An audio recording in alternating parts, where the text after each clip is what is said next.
Hey guys, tonight we're going somewhere that smells absolutely wonderful from a safe distance and considerably more complicated once you step through the door.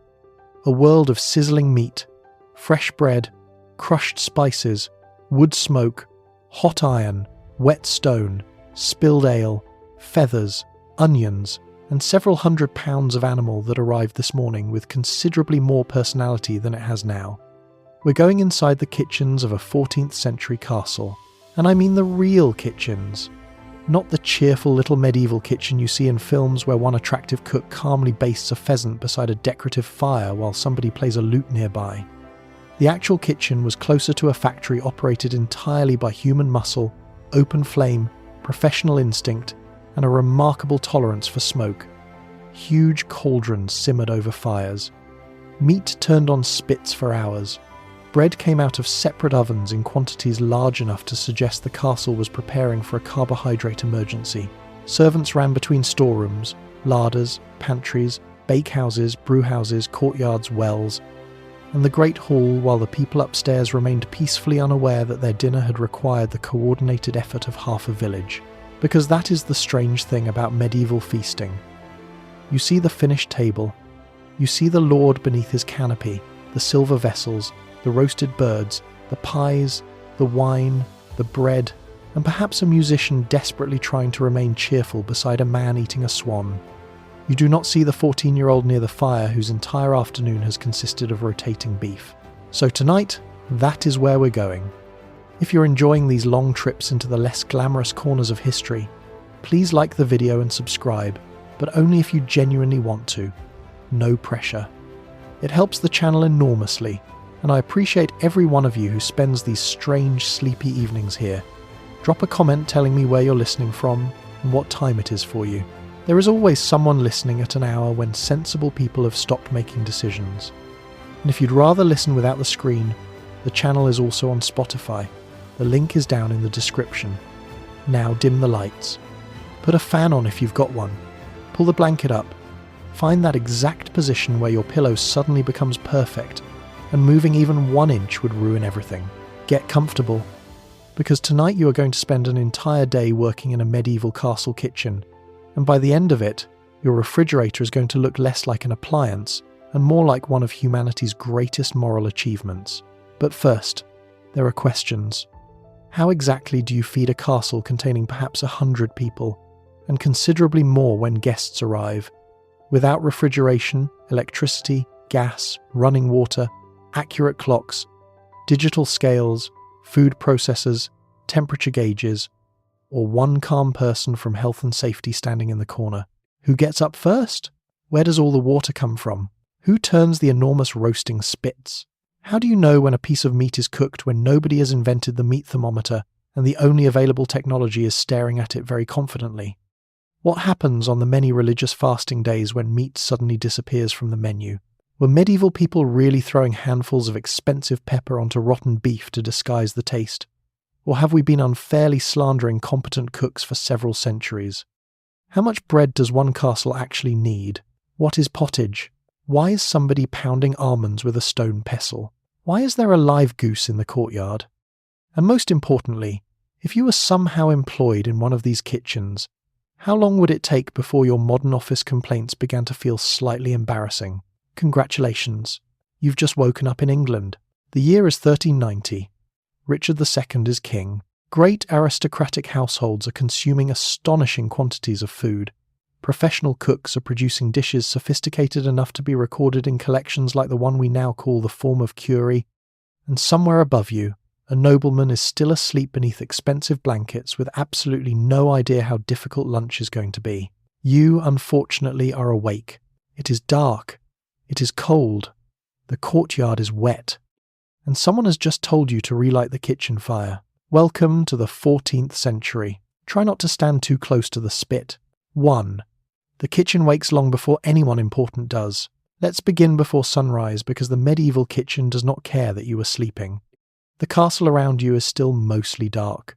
Somewhere high above, behind stone walls and heavy curtains, the lord of the household is enjoying the deeply medieval privilege of remaining unconscious while other people prepare his breakfast. The guests are asleep too. The chapel is quiet. The great hall contains nothing but yesterday's faint smells of smoke, rushes, wax, spilled drink, and several meals that have left more evidence behind than anyone would ideally like. Outside, the courtyard is black and cold, and you are crossing it because your working day has already begun. Your first destination is the kitchen fire. This is not a matter of strolling in and turning a knob. The hearth has been left banked overnight if things were managed properly, with embers protected beneath ash so that some heat survives until morning. You crouch beside it, rake carefully through the grey remains, find whatever glow is left, and begin persuading the fire back into existence with dry kindling, small wood, and patience. If the embers have died completely, your morning becomes more interesting. Medieval kitchens rely upon fire for nearly everything, so discovering that yours has gone out is roughly equivalent to arriving at a modern restaurant and learning that the electricity has disappeared. Very quickly, the room begins to change. The first flames catch, wood crackles, smoke rises toward the roof vents, taking the scenic route through your lungs on the way. Shadows begin moving across the stone walls. Other servants appear carrying baskets, buckets, knives, bundles of fuel, and expressions suggesting that conversation before sunrise has not yet been invented. There is already an astonishing amount to do. Water must be fetched from the castle's well, cistern, conduit, or whichever supply serves the household. Every bucket is moved by hand. There is no tap beside the preparation table. There is no pipe quietly solving the problem behind the wall. If you want 10 gallons of water in the kitchen, somebody carries 10 gallons of water into the kitchen, usually in several journeys, and with shoulders that are gradually developing opinions about feudalism. Then come the provisions. Bread dough may already be underway in the bakehouse. Meat has to be collected from the larder. Vegetables and herbs arrive from stores or gardens according to the season. Salted foods may need soaking. Grain may need measuring. Poultry may require plucking. Fish may require cleaning. Spices, if today's menu calls for them, must be fetched from secure storage because pepper, saffron, ginger, cinnamon, and similar imported ingredients are valuable enough that nobody leaves them sitting casually beside the onions. The kitchen is now filling with noise. Metal strikes stone. A cleaver lands rhythmically against a board. A servant drags another log toward the hearth. Someone is grinding something in a mortar with the slow, repetitive determination of a person who has been doing this since before you woke up and intends to continue until morale improves. And this is only preparation. In a substantial noble household, feeding everyone is an industrial operation disguised as domestic service. You are not cooking for 4 people who may or may not want seconds. There are nobles, household officers, clerks, guards, grooms, attendants, visiting retainers, kitchen staff, and servants of several different ranks. On an ordinary day, dozens of people need feeding. When guests arrive, the number can climb sharply, and the kitchen must simply absorb this development without anyone upstairs having to witness panic. That is the entire point. The better the household functions, the less the lord notices the labour required to make it function. His bread appears, his ale appears, his meat arrives hot enough to eat. The hall is laid out before he enters it. From his perspective, breakfast has happened almost naturally. From your perspective, breakfast has required firewood, water, storage, slaughter, baking, chopping, grinding, carrying, cleaning, planning, and several people being awake while the moon was still doing its shift. Eventually, pale morning light begins reaching the courtyard. Somewhere in the castle, doors open. A bell sounds. Important people are beginning to wake. You have already been working for hours. Medieval luxury, you are discovering, is mostly the art of making somebody else's exhaustion invisible. 2. Your workplace is built around several enormous fires. Let's talk about the room itself, because calling this a kitchen creates expectations that are not going to survive contact with reality. You are not walking into anything remotely resembling the warm, orderly room you associate with cooking.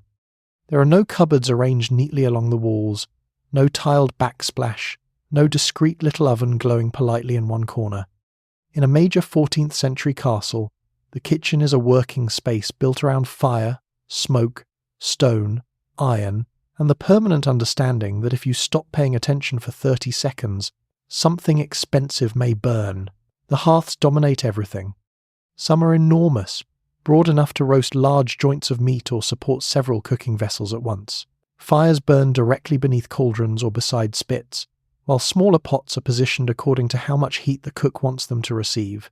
There is no temperature control beyond distance, fuel, airflow, and experience. If you need less heat, you move the pot. If you need more, you move it closer. If something begins boiling too violently, you do not press a button. You grab a heavy vessel that is already dangerously hot and attempt to relocate it without becoming part of the meal. The room itself has been designed to survive this abuse.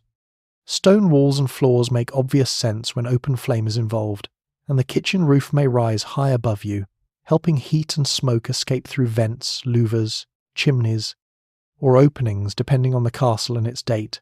This sounds effective until you actually stand inside. Smoke does leave eventually. It simply prefers to visit everyone first. Your eyes water, your throat feels dry. Your clothes begin collecting the smell almost immediately. By breakfast you smell like a bonfire that has developed a professional interest in onions. And then there is the heat. Standing beside one of the large hearths can feel brutal, particularly when several fires are burning simultaneously. Your face becomes hot while your back remains surprisingly cold, because medieval stone buildings are exceptionally talented at reminding you that winter exists. Turn around, and the problem reverses.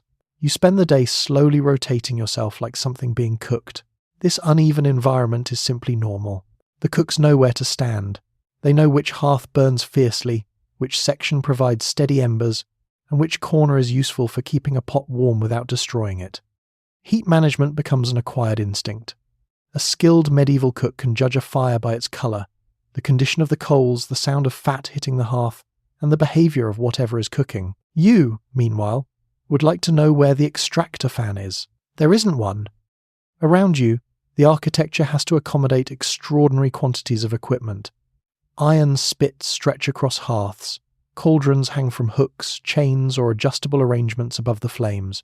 Long-handled ladles, flesh hooks, knives, cleavers, pans, pottery vessels, wooden bowls, baskets, and chopping surfaces occupy whatever space remains. Nothing is especially lightweight. A large iron pot does not care about ergonomic design. It was manufactured with one central principle in mind, which is that it should still exist after you are dead. The noise builds with the morning. Logs crack loudly as they burn. Iron scrapes against iron. Knives strike boards. Cauldrons simmer. Fat spits into flames with sudden little bursts. Servants call to one another above the general commotion. Someone is dragging fuel across the floor. Someone else is pounding spices in a mortar with enough enthusiasm to suggest a personal dispute. And through all of this, people are moving constantly. That may be the most surprising thing about the room. It is not merely hot, it is crowded. Servants carry water past servants carrying meat. Cooks step around boys tending fires. Pots move between workspaces. Ingredients arrive from the larder while finished dishes begin moving toward the hall. Every person seems to be carrying something heavy, hot, sharp, wet, or recently alive. There is very little empty movement. By mid-morning, the kitchen has become its own climate.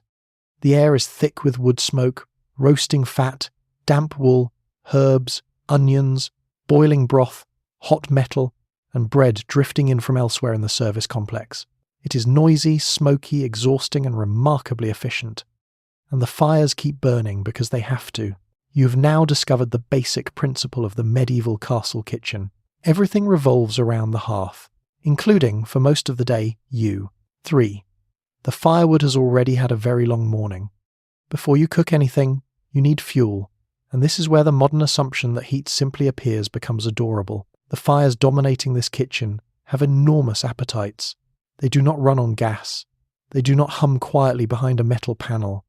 Every burst of heat begins somewhere outside the castle with a tree, an axe, a cart, several aching backs, and a long chain of labour that you will never see once the flames are burning properly. Wood has to be gathered or cut from woodland controlled by the estate, then reduced into usable lengths and transported toward the castle. Depending on the household and local resources, carts may bring in large quantities at a time, because a busy castle burns fuel for far more than cooking. Fires heat rooms, ovens bake bread. Water must be warmed. Workshops need heat. Candles provide light, but whenever serious warmth is required, somebody eventually has to carry something combustible toward it. The kitchen takes its share enthusiastically. Outside or within the service areas, stacks of wood must be kept dry enough to burn well. Damp wood is not impossible to use, but it smokes badly and produces less useful heat, which is unfortunate in a room already operating near its recommended daily allowance of smoke. So before the cook has touched a knife, somebody has been dealing with woodland management, felling, splitting, stacking, hauling and storage. Your roast has a supply chain. This morning, junior servants bring armfuls of wood into the kitchen and stack them close enough to be useful without placing the entire supply directly beside open flame, because even the 14th century understands that some experiments do not need repeating. You quickly learn that not every piece of fuel behaves the same way. Small dry sticks and kindling help revive a fire quickly. Larger logs burn longer. Well-seasoned hardwood can give a steady, useful heat. The cook does not simply want the largest possible blaze at all times. Different jobs require different kinds of fire. For roasting, you may want strong radiant heat and a good bed of glowing coals. For simmering a pot, you want something steadier. For delicate sauces, violent flames are less impressive. And for the bakehouse oven, the process of heating masonry properly requires its own judgment and rhythm. This means somebody is constantly tending the fuel. You add wood, you shift it, you rake embers forward, you move burning pieces apart. You build one section hotter while allowing another to settle. The hearth is not an appliance. It is an ongoing negotiation. A skilled cook can look at a bed of coals and understand what it is ready to do. Colour matters. The amount of flame matters. The way the wood has burned down matters. Experience tells you when the heat is fierce enough for one task and too aggressive for another. You arrive from the 21st century wanting numbers. 180 degrees. 20 minutes. Fan assisted. The medieval cook looks into a glowing hearth, waves a hand near the heat, and knows. This is irritatingly impressive. Fuel also affects the entire tempo of the kitchen. If the fire weakens at the wrong moment, everything slows. A cauldron stops boiling properly. Meat roasts more slowly. Water takes longer to heat. The schedule begins slipping, and the people waiting in the hall will not respond to the explanation that the logs were feeling uncooperative, so the fires are fed continuously. By late morning you have carried enough wood to begin resenting trees personally. Bark catches on your sleeves, splinters find your hands, ash works into your clothes. Your shoulders ache from hauling fuel toward a fire that immediately destroys the thing you have just carried across the courtyard, and then asks for more. The strangest part is how invisible all this becomes once dinner arrives. The Lord sees roasted meat. He does not see the woodland. He does not see the cart. He does not see the chopping block, the stacked logs, the servant hauling bundles before dawn, or you standing beside the hearth trying to decide whether this particular piece of oak is going to behave itself. He simply sees supper. That is the quiet mathematics of castle life. Every comfortable flame upstairs has a labourer somewhere downstairs, and the firewood, unfortunately, has already been working longer than the Lord. 4. Every drop of water has to arrive the difficult way. Now you need water. That sounds wonderfully simple until you remember that nothing inside this castle comes out of a tap. There is no sink in the corner. No copper pipe quietly doing the difficult part behind the wall. No moment where you turn a handle and several gallons appear because civilization has arranged itself around your convenience. If the kitchen needs water, somebody has to go and get it. Depending on the castle, the supply may come from a well sunk within the walls, a cistern collecting rainwater, a spring, a conduit bringing water from higher ground, or another carefully managed source nearby. Castles cannot function for long without reliable water, especially during a siege, so access to it is a serious piece of infrastructure. Unfortunately, infrastructure in the 14th century still tends to end with a human being carrying a bucket. Today, that human being is quite possibly you. You take an empty wooden bucket or other vessel across the service yard toward the water source. The morning air is cold enough that the handle feels unpleasant against your hands. The ground may be wet, muddy, frozen, or simply covered in the general debris of a castle that contains horses, dogs, poultry, carts, servants, soldiers, and very little interest in providing you with a clean pedestrian route. You fill the bucket, then you discover the important part. Water is heavy. 1 litre weighs roughly 1 kilogram, which becomes relevant surprisingly quickly when the kitchen wants several buckets and the well is not conveniently positioned beside the stew. You lift the first load and begin walking back, trying not to splash half of it onto your shoes.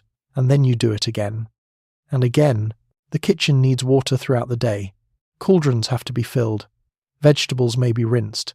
Fish and meat preparation creates mess that needs cleaning away. Dough requires water. Brewing consumes enormous quantities elsewhere in the household. Vessels need washing. Cloths need rinsing. Floors may need attention. Hands occasionally would also benefit from meeting some. Then there is hot water. Cold water is only the beginning because the castle has not invented the hot water cylinder either. If you need warm water, the water you have just carried must now be heated over the same fires already occupied with cooking. A pot is filled, positioned near the heat, brought gradually to temperature, and then moved somewhere useful without spilling boiling water over anyone. This is where your modern kitchen starts looking increasingly miraculous. You can currently obtain hot and cold running water from the same metal fitting while standing still. The medieval servant has performed lifting, walking, hauling, heating, and careful transportation before achieving what you accomplish by moving your wrist 3 centimeters. The quantity needed by a large household only makes this more exhausting. You are not supplying one family. A major castle may contain a substantial permanent household, and visiting nobles can arrive with retainers and servants of their own. More people means more cooking, more drinking, more washing, more vessels, more laundry elsewhere in the household, and therefore more demand for water. A feast does not merely increase the amount of meat, it increases absolutely everything. So servants move constantly between water source and working rooms. A filled bucket comes in, an empty one goes out. Someone needs another pot filled. Someone has used the water you just carried to wash a pile of dishes that has somehow produced an even larger pile of dirty water. And disposal is another journey, because after water has been used, it does not vanish conveniently down a drain connected to a modern sewer. Depending on the castle's arrangements, wastewater must be carried away, tipped into designated drains, channels, yards, or disposal areas. You carry it in. You carry it out. This is medieval plumbing. By midday, your shoulders know exactly how much water the household has consumed, even if nobody has written the figure down. Upstairs, a nobleman washes his hands before eating from a basin brought to him by a servant. He experiences water as something that appears. You now understand that this is not really how water works. Water does not appear in a medieval castle. People do. 5. The kitchen is actually a small government department. Let's meet the staff because you are not standing in a room full of cheerful equals improvising stew together. A large 14th-century castle kitchen belongs to a household organised with almost obsessive attention to rank. Everyone has a place. Everyone has duties. Everyone answers to somebody who answers to somebody else, who eventually answers to a person upstairs wearing better fabric and wondering why dinner is late. The kitchen follows the same logic. At the top of the culinary operation is the senior cook, an experienced professional whose job involves considerably more than knowing whether a chicken is done. He has to understand the household's routine, the supplies available, the number of people expected at each meal, the requirements of fasting days, the demands of special guests, and the timing necessary to send several dishes toward the hall without allowing everything to arrive either cold or on fire. Below him are other cooks and skilled workers, each responsible for particular tasks. In a very large household, work becomes increasingly specialized. One person may concentrate on roasting. Another handles sauces. Others prepare pastry, boil dishes, chop meat, supervise provisions, or perform the endless smaller jobs required to make elaborate food appear. Then the hierarchy continues downward. There are kitchen servants carrying water and fuel, boys tending spits, workers cleaning vessels, people plucking poultry, people fetching ingredients from storage, and people whose entire professional identity seems to consist of being available whenever somebody senior shouts a noun. Wood. You fetch wood. Water. You fetch water. Onions. You briefly wonder whether medieval social mobility is worth pursuing, then fetch onions. The important thing is that nobody simply wanders around doing whatever looks useful. A great household depends on clearly divided responsibilities because the scale is too large for improvisation. Bread, drink, meat, fish, spices, tableware, linens, fuel, and storage all have to be controlled. Supplies cost money, valuable ingredients can disappear. Meals have schedules. Servants must know who is responsible when something goes wrong, which is one of humanity's oldest administrative instincts. This extends well beyond the kitchen itself. The pantry deals particularly with bread and associated provisions. The buttery manages drink, especially ale and wine. The larder oversees valuable food supplies. particularly meat and fish. The bakehouse produces bread. The brewhouse keeps ale moving through a household that consumes it regularly. Each area may have its own officers and assistants, all connected to the larger machinery of the household. You begin to realize that the castle does not have a kitchen. It has departments. There are stores, production areas, supervisors, junior staff, delivery systems, inventories, schedules, and a management structure complicated enough that, if everyone were given a desk, you would recognize the place immediately. The difference is that nobody has email. Problems must therefore be communicated personally, often loudly. The cook calls for more wood. Someone discovers that a delivery has not arrived. A servant reports that there are more guests than expected. Another announces that the fish required for a fasting meal is not where everyone believed the fish to be. This information moves through the household at walking speed. There is no group chat. There is simply a worried boy crossing the courtyard very quickly. Rank also affects how unpleasant your work is. Senior kitchen officers possess skill, authority, and status within the servant hierarchy.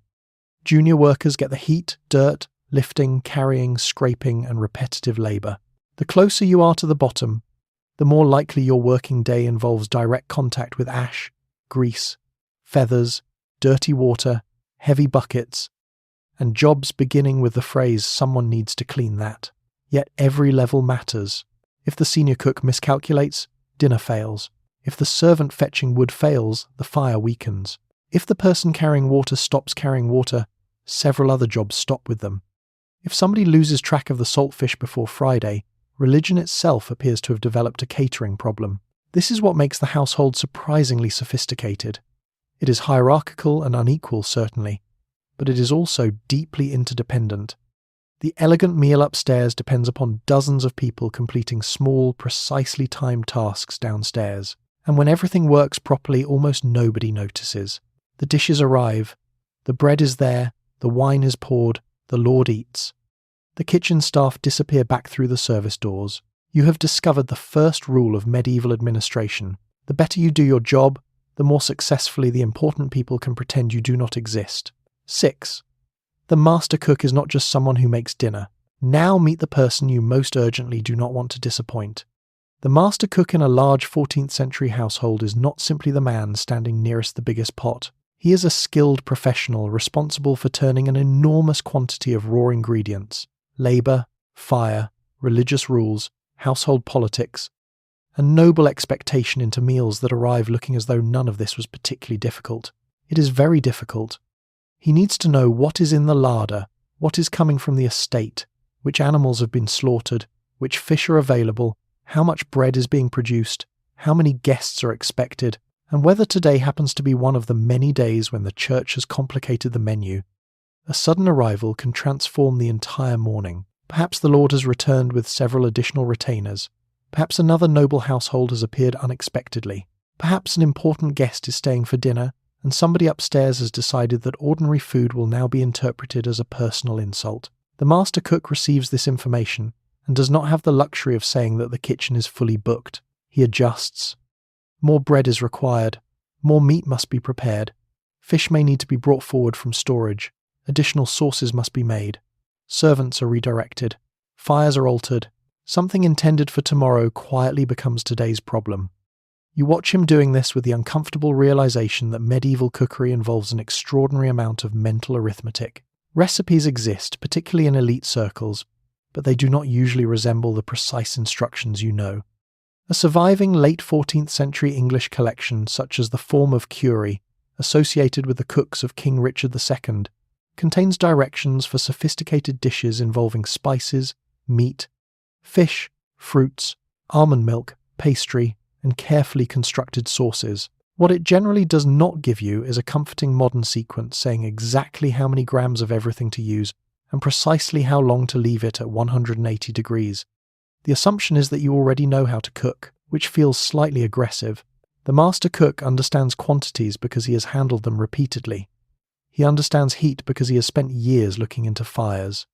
He can judge when a sauce has thickened enough, when a joint needs moving farther from the flames, when a pottage requires more liquid, and when a pastry is heading toward tragedy. This knowledge lives partly in practice. You cannot simply arrive with a cookbook and announce that you are now qualified.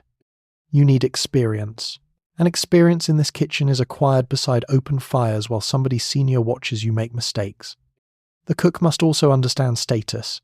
Food is not distributed randomly throughout a noble household. The best dishes and most prestigious ingredients go toward the most important tables. Lesser members of the household receive food appropriate to their rank. The same kitchen may therefore be producing elaborate dishes for the high table while simultaneously preparing much plainer food for servants and workers. Dinner is feeding people, but it is also reinforcing the social order.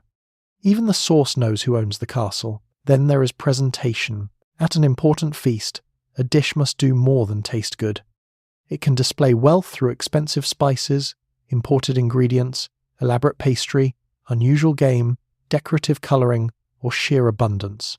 The kitchen is helping the lord advertise his resources to everyone sitting in the hall. The master cook therefore occupies a strange position. He is a servant, certainly, but also a specialist whose competence affects the reputation of the household. If the meal is magnificent, the lord receives the admiration. If the meat arrives burned, the cook may receive something much more immediate. So when he walks through the kitchen, people pay attention. He checks the fires. He tastes a sauce. He examines the meat. He asks where the fish has gone. Someone suddenly remembers where the fish has gone. You are chopping herbs with renewed seriousness. By the time dinner reaches the hall, the noble guests will see platters, pies, sauces, bread, fish, meat, and perhaps some extravagant creation designed to make the neighbouring aristocrat feel financially inadequate. They will not see the planning behind it. They will not see the shouting, the substitutions, the heat, the timing, or the master cook quietly preventing 12 separate problems from becoming visible. That is his real job. He does not merely make dinner. He makes chaos look like dinner. 7. The lowest job places you closest to the fire. Let's move downward through the hierarchy until we find you. You are not the master cook. You are not the respected specialist tasting sauces with a thoughtful expression. You are not even the servant trusted to carry something expensive without supervision. You are much closer to the bottom of the kitchen structure, which means your responsibilities are numerous, physical, repetitive, and suspiciously concentrated around the hottest part of the room. Someone needs more wood. You carry it. Someone needs water. You fetch it. A basket of birds has arrived and still possesses considerably more feathers than dinner requires. Congratulations again. This is how much of the junior kitchen work operates. The skilled cooks perform the jobs requiring experience and judgment, while younger or lower-ranking servants provide the muscle that keeps everything moving. You carry ingredients from storage, bring fuel to the hearths, clean equipment, prepare vegetables, pluck poultry, scrape surfaces, remove waste, and generally exist in a permanent state of being asked to go somewhere and return with something heavy. And then there is the roasting spit. This is where the romantic medieval kitchen finally turns against you personally. Large pieces of meat roasting before an open hearth need to turn regularly, so that they cook evenly. If one side remains facing the heat for too long, it burns while the other side stays underdone. The solution is wonderfully simple. Someone turns it, for hours.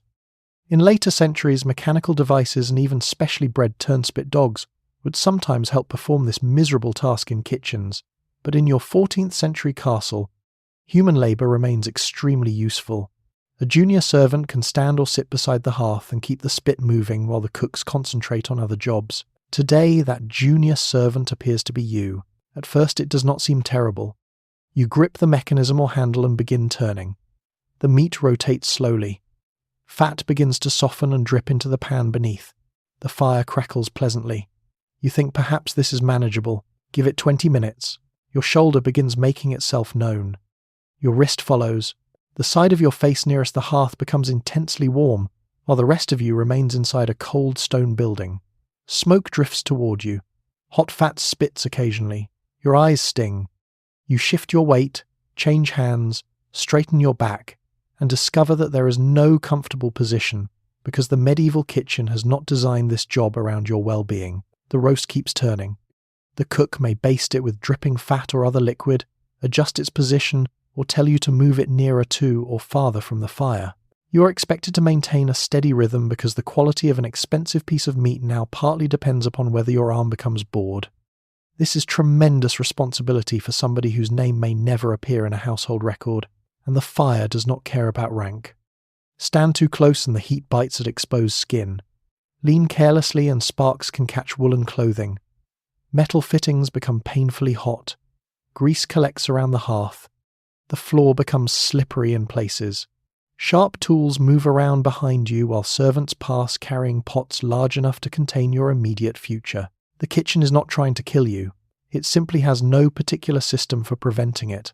When you are finally relieved from the spit, you do not go and lie down dramatically beneath a tree. There are dishes to scrub. Large cooking vessels accumulate soot on the outside and grease within. Wooden bowls, knives, boards, ladles, pans, and other tools need cleaning and returning to use. There are no modern detergents foaming pleasantly beneath hot running water.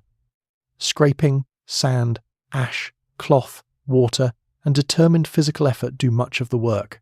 Then someone needs more fuel. Your brief career in washing ends. The strange thing is that junior servants become highly competent through this repetition.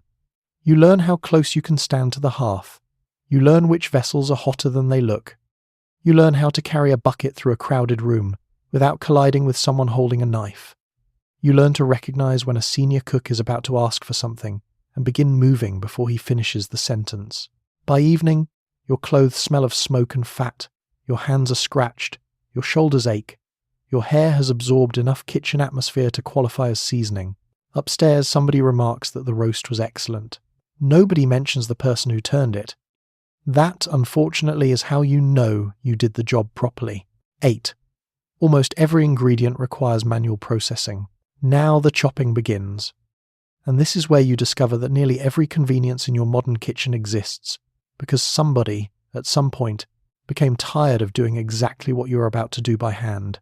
The onions do not arrive diced. The herbs are not washed, trimmed, and sealed in a little plastic packet. The spices are not already ground into powder. The almonds have not been turned into milk. The meat has not been portioned. The bread has not been sliced. Nothing has been processed for your convenience because you are the processing equipment. You begin with a knife and a wooden board. Around you, other servants are doing the same.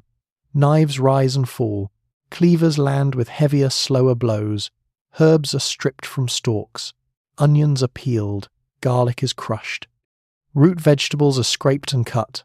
Meat is trimmed, jointed, chopped, or minced, according to what the cook intends to make.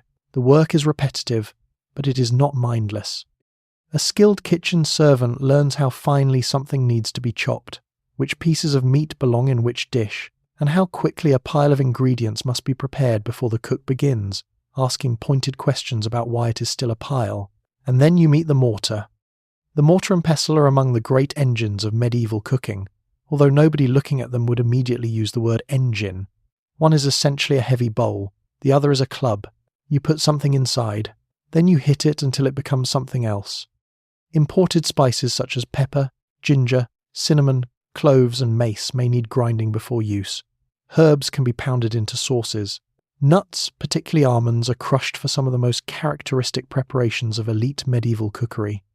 Almonds deserve special attention because medieval cooks used them with almost suspicious enthusiasm. Ground almonds mixed with water and strained can produce almond milk, an important ingredient in many recipes. It is useful for thickening and enriching dishes, and unlike dairy milk, it can also fit comfortably into many fasting day menus when animal products are restricted. Making it is considerably less convenient than buying a carton. First, the almonds are ground, properly ground. Not briefly introduced to a pestle and then declared finished because your wrist hurts. You keep pounding until they form a fine paste. Water is added. The mixture is worked together and then strained through cloth or a sieve, squeezing out the pale liquid. The remaining solids may be pressed thoroughly because expensive ingredients are not treated casually. By the end of the process, you have produced something that a modern blender could accomplish before you had finished finding the lid. Your arms are beginning to understand history. Bread receives similar treatment. Stale or dry bread can be grated, crumbled, soaked, or passed through sieves and used to thicken sauces and potages. This is particularly useful because medieval cooks do not reach automatically for flour whenever a sauce needs body. Bread itself becomes an ingredient, disappearing into dishes that may eventually look smooth and refined, despite beginning with somebody attacking yesterday's loaf. Then there is sieving. Elite medieval cooking often values textures that are much more sophisticated than the stereotype of rough chunks boiling indefinitely in a pot. Ingredients can be pounded, strained, blended through sieves, and worked until sauces become comparatively smooth. The result may be delicate. The process is not. You push mixtures through cloth. You scrape sieves. You grind stubborn ingredients against stone. You chop until your fingers begin moving automatically. And all the while, the kitchen continues around you. A servant passes carrying a bird that still requires plucking. Someone else brings a basket of herbs. A cook asks for ground pepper. Another needs breadcrumbs. Something needs crushing. Something needs straining. Something that was already strained has apparently been judged insufficiently strained and has returned. There is no single machine making any of this easier. There are simply more hands. This is one of the reasons a wealthy household requires so many servants. Elaborate food consumes labour long before it consumes fuel. A refined sauce might represent several people preparing ingredients that the guest upstairs will swallow in perhaps 3 seconds before reaching for the wine. And yet the results can be remarkably sophisticated. Surviving 14th-century recipes show cooks combining spices, nuts, fruits, herbs, broths, wine, vinegar, bread, eggs, and meat in ways that require considerable preparation and judgment. These are not people randomly throwing objects into a cauldron and hoping Christianity handles the rest. They know what they are doing. They simply have to do almost all of it manually. By late morning, your hands smell of onions and herbs. Fine spice dust has found its way into places spice dust should not reasonably be. Your shoulder is tired from pounding almonds. The chopping board appears to have become a permanent extension of your personality. Somewhere upstairs, a noble guest will later taste a perfectly smooth sauce and perhaps say nothing at all, which is unfortunate. You have personally spent 40 minutes removing every possible lump from it.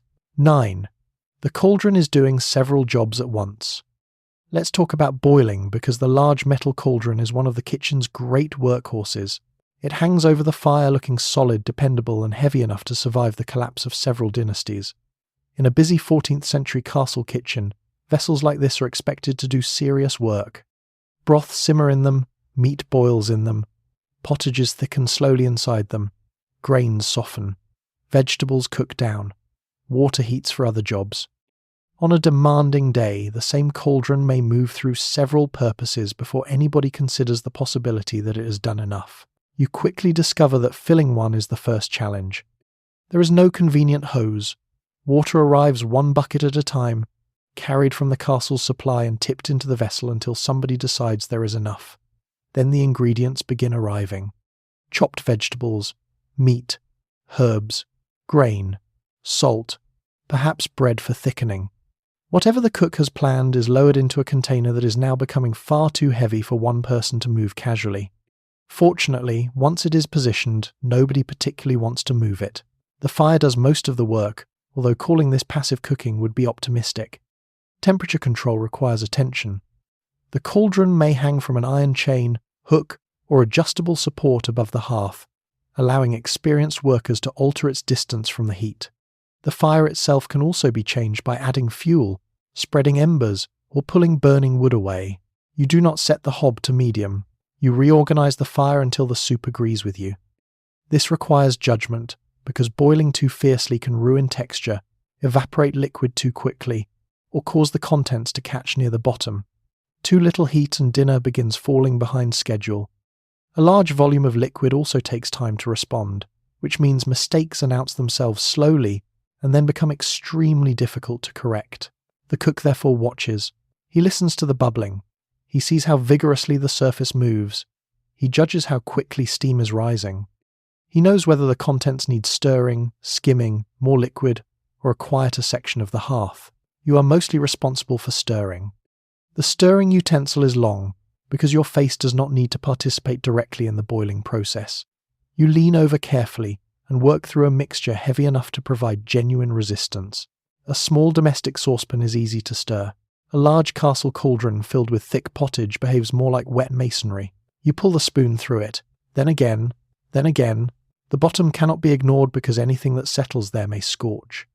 Once that happens, the burnt flavour can spread through the whole batch, and explaining to the master cook that 50 people's dinner now tastes faintly of charcoal is unlikely to improve your afternoon. Foam and impurities may also rise while meat or broth cooks, and these can be skimmed from the surface. Fat collects too, sometimes intentionally saved rather than thrown away.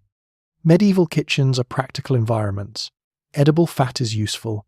Bones can flavour broth. Stale bread becomes thickener. Leftover cooking liquid may become the beginning of another dish. Nothing useful is casually dismissed because replacing it requires labour, money, or both. The cauldron also demonstrates how much medieval cooking depends on timing rather than precision. There is no clock on the wall counting down 17 minutes. You know a dish is ready because you have watched it change. The peas have softened, the meat yields correctly, the broth has reduced, the colour looks right, the cook tastes it, and makes a decision based on experience rather than a notification from a small electronic rectangle. This is one of those moments when the medieval kitchen becomes irritatingly impressive again. You possess vastly better technology. The cook possesses the ability to judge a huge pot of food while standing in smoke beside an open fire, with no thermometer and 3 servants asking him different questions. And then comes the dangerous part. Eventually, something inside the cauldron needs to leave it. Perhaps liquid is ladled into smaller vessels. Perhaps meat is lifted out with hooks or utensils. Perhaps several people carefully shift the entire pot after the fire has fallen. However it happens, you are now dealing with gallons of near-boiling food contained inside heavy metal. Everyone becomes suddenly attentive. A splash on the floor is inconvenient. A splash on your leg is a medieval medical problem, and medieval medicine is not where you want this story to go. So you move carefully. The cauldron bubbles. Steam rolls upward. The kitchen smells of broth, herbs, smoke, and hot iron. And somewhere upstairs, someone is about to receive a bowl of pottage without ever realizing that the object which produced it weighs almost as much as a small piece of furniture. You have spent the morning managing an enormous pot over an open fire. They will spend 4 minutes eating it. Hospitality has always had a slightly unfair division of labour. 10. Turning the spit becomes a negotiation with your shoulder. It's time to roast something. This sounds promising, because roasting meat is one of those medieval activities that looks magnificent in paintings. A great hearth, orange flames, a large joint turning slowly before the fire while the cook bastes it with dripping fat. Perhaps there is even a dog asleep somewhere nearby looking historically appropriate. What the painting usually leaves out is you. You are standing beside the hearth with one hand on the spit, and you are going to be here for quite some time. Large joints of beef, mutton, venison, pork, or whole birds can be fixed onto long iron spits and positioned before the fire rather than directly above it. The heat radiating from the glowing wood and embers gradually cooks the surface while the meat turns. The principle is simple. The execution requires patience, experience, and somebody willing to rotate several kilograms of dinner for hours. Today, apparently, that somebody is you. At first, the work seems almost relaxing. You turn the handle steadily. The spit rotates. The meat moves through the heat. Fat begins to soften and shine across the surface before dripping into a pan beneath. Every so often, a drop lands somewhere hotter than intended and produces a sharp hiss followed by a small burst of flame. It smells extraordinary. Wood smoke mixes with roasting meat and herbs. The surface begins to brown. The kitchen suddenly contains exactly the aroma that every medieval-themed restaurant has spent enormous amounts of money trying to reproduce. Then your shoulder begins to hurt.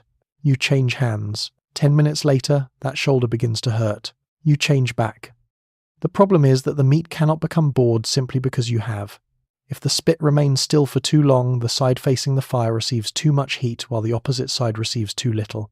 A badly managed roast can therefore become blackened on one side and worryingly medieval on the other, so you continue turning.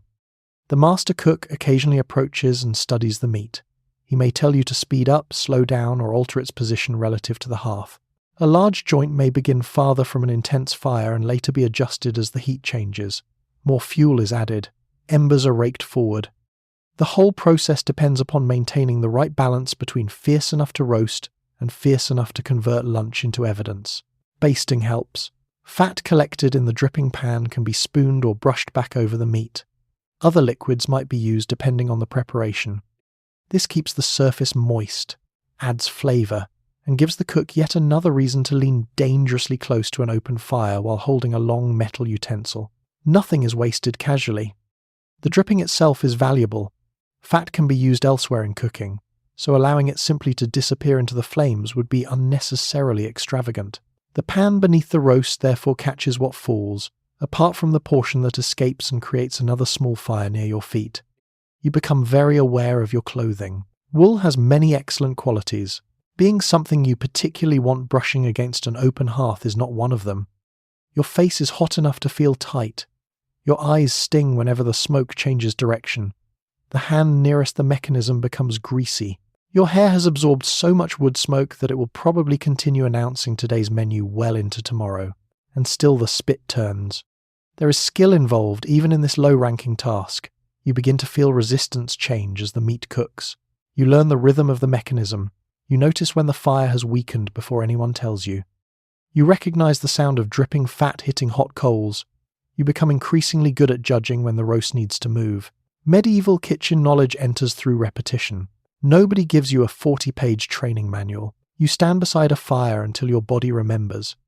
Eventually, the cook inspects the joint closely. He looks at the color, texture, juices, and feel of the meat. There is no probe thermometer to settle the matter scientifically. He relies on experience accumulated over years of cooking before fires exactly like this one. At last, he decides it is ready. The spit stops. For the first time in what feels like several rains, your arm is allowed to hang naturally beside you. The roast is carried away to be carved, sauced, arranged, and eventually presented in the hall, where somebody with very clean sleeves will eat it, and perhaps remark that it is particularly tender. You will not hear this. You are still beside the fire. There is another joint waiting. 11.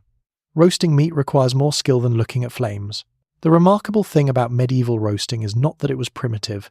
The remarkable thing is how good experienced cooks became at doing it, without almost any of the tools you would now consider essential. You have no oven thermometer, no meat probe, no digital timer, no recipe telling you to roast for 25 minutes per pound, and then rest beneath foil. There is not even a reliable way to say that the fire is currently at a particular temperature. There is just the fire, and the cook knows it. He watches the colour of the embers. He studies the flames. He judges how fiercely heat is radiating from the hearth. He notices how quickly the surface of the meat is browning, and how the fat behaves as it melts. A large joint is not simply placed as close to the flames as possible and abandoned until somebody becomes hungry enough to investigate. That would be an excellent way to produce a black exterior surrounding an interior that is still considering its options. Instead, the cook manages distance. The meat may begin farther away from the strongest heat, so it warms more gradually. As cooking continues, it can be moved nearer or farther depending on its size, the strength of the fire, and what is happening to the surface. Burning logs may be shifted. Glowing embers can be raked into a more useful position. Fresh fuel changes the character of the fire again. Every adjustment affects everything else. You begin to understand that a medieval hearth is less like an oven and more like weather. You cannot command it. You learn to read it. The cook also understands the meat itself. A small bird behaves differently from a heavy joint of beef. A fatty piece of pork responds differently from leaner venison. Thickness matters. Bone matters. The age and condition of the animal matter. Experience supplies the information that modern equipment now gives you automatically. The cook looks, he smells, he touches, he watches the juices. He may pierce or test the meat and judge its progress from what he sees. None of this is casual guesswork. A professional who has roasted hundreds or thousands of joints develops an extraordinary body of practical knowledge. You have probably experienced something similar whenever an older relative cooks a familiar dish without measuring anything. You ask how much flour. They say, enough. You ask how long it cooks. They say, until it's done. You find this deeply unhelpful because you have not yet acquired the 30 years of information hidden inside those two sentences.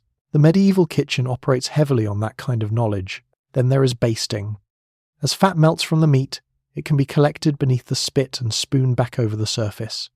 Depending on the dish, other liquids or seasonings may be applied as well. The cook wants colour, flavour, moisture, and a properly finished exterior.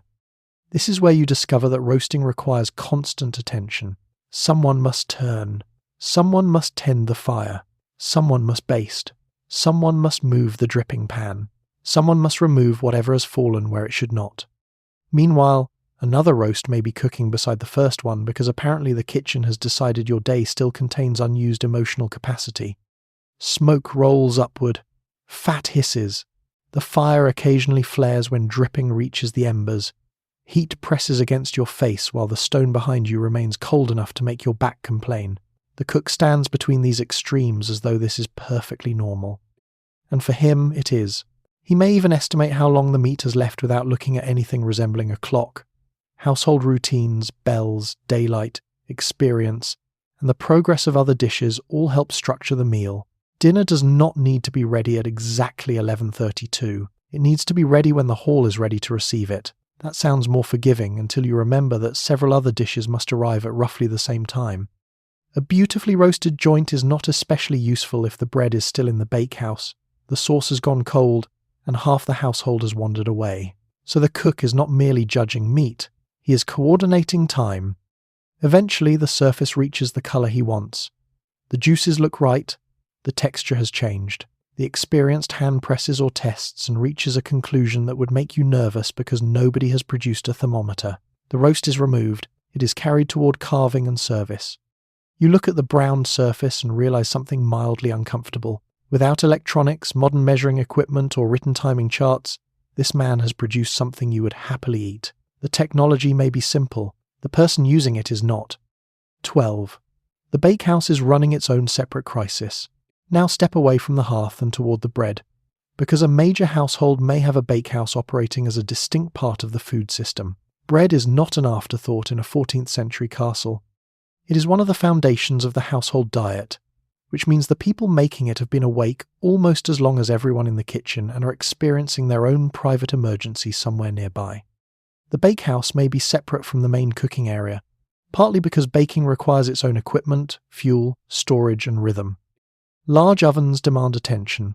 Flour creates its own mess, and producing enough bread for a substantial household is not something you casually fit between roasting a deer and chopping onions. You walk in and immediately notice the flour. It is on the tables. It is on the floor. It is floating faintly in the air. It is probably inside your clothing within 30 seconds. The baker is already working. Flour has been measured from household stores, mixed with water and salt, and combined with a leavening agent. Medieval bakers could use forms of yeast or fermented dough to raise bread, and producing good loaves depends on knowing how the dough should look and feel, rather than consulting a packet that says leave somewhere warm for 45 minutes. The baker works by touch. He kneads. He folds. He presses. He knows when the dough is too wet, too stiff, or behaving in a way that suggests the morning is about to become unnecessarily personal. You attempt to help. Very quickly both hands disappear into dough. There is no electric mixer quietly performing 10 minutes of kneading while you make coffee. The mixing bowl does not rotate itself. The bread requires human muscle from beginning to end. And there is a lot of bread. A large castle household may feed dozens or considerably more people every day, and bread appears across social ranks. It accompanies meals, forms part of servants' allowances, can be used in cooking, and may even become the base beneath other foods at the table. One loaf is domestic baking. Dozens of loaves become manufacturing. Once the dough is prepared, it must be divided and shaped. Different qualities of flour can produce different grades of bread, and rank matters here just as it seems to matter everywhere else in medieval life. Fine white bread made from carefully sifted wheat flour is expensive and suited to wealthier tables. Coarser bread made with less refined flour or mixtures of grains belongs farther down the social scale. Even breakfast has a hierarchy. The Lord receives the beautiful white loaf. You receive something sturdy enough to survive being dropped from the battlements. Then there is the oven. A medieval bakehouse oven does not wait patiently at a chosen temperature. It must be heated first, often by burning wood inside the baking chamber until the masonry has absorbed enough heat. Then the fire and embers are managed or removed. The floor may be cleaned, and the loaves are placed inside to bake in the stored heat. This requires judgment. Too little heating and the bread remains pale and heavy. Too much, and the outside burns before the inside is finished. There is no illuminated display reading 200 degrees. The baker judges the oven from experience, perhaps by the condition of the fire, the colour of the interior surfaces, the feel of the heat, and years spent learning exactly how this particular oven behaves. Every oven has its own temperament. This one apparently dislikes you. Long wooden peels help slide loaves into the hot chamber and draw them out again. The baker works quickly because every moment the opening remains exposed allows heat to escape. Rows of shaped loaves disappear into darkness. Then you wait. Not idly, obviously. More dough needs preparing. More flour needs fetching. Boards need clearing. Yesterday's bread may need sorting for other kitchen uses. Stale bread can still become trenchers, crumbs, thickening, or other useful ingredients. In a household where producing every loaf required grain, milling, transport, fuel, and labour, nobody throws away bread merely because it has stopped being charming. Eventually, the first batch comes out. The smell changes everything. Warm bread fills the bakehouse with an aroma so familiar that for a moment the 14th century feels almost comfortable. The crusts are browned. The loaves sound hollow when handled correctly. Steam escapes when one is broken. You consider eating a piece. Then you remember that the bread has destinations. Some goes toward important tables. Some feeds the wider household. Some will accompany pottage or meat. Some may eventually soak up sauce beneath a nobleman's dinner. By the time the castle is properly awake, baskets of bread are already moving toward the pantry and hall. Nobody upstairs has seen the kneading, the firewood, the flour dust, the oven management, or the baker judging heat with nothing but experience. They simply tear off a piece and begin eating. The bakehouse has survived another morning, which is fortunate. It has to do all of this again tomorrow. 13. Your bread quietly announces your social position. Let's stay with bread, because even a loaf can remind you that society has ranked you. Bread sits on almost every table in the castle, but the important detail is that not everybody is eating the same kind. In the 14th century, the quality of your loaf can quietly announce where you belong in the household before you have said a single word. At the wealthy end of the spectrum is fine white bread made from carefully sifted wheat flour. Producing it requires good grain and additional labour, because the flour must be bolted or sieved repeatedly to remove more of the bran and produce something pale, soft, and respectable. The result is expensive. Naturally, this means the important people get it. At the high table where the lord, his family, and honoured guests sit, the bread is likely to be among the finest available. The colour itself carries meaning.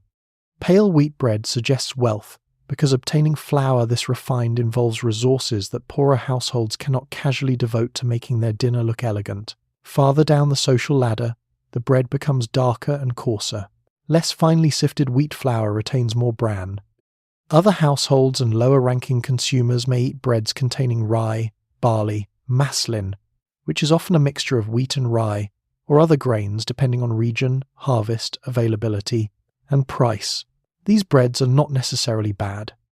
In fact, some are nourishing, filling, and perfectly sensible food. They simply lack the social glamour of the white loaf, and medieval society is extraordinarily good at making practical differences feel personal. You may have spent the morning carrying firewood, turning meat, hauling water, and helping produce the meal. But when everyone sits down, the bread still has opinions about your rank. The lord receives something pale and delicate. You receive something that looks capable of repairing a section of wall. Bread also appears in enormous quantities because it does considerably more work than simply accompanying dinner.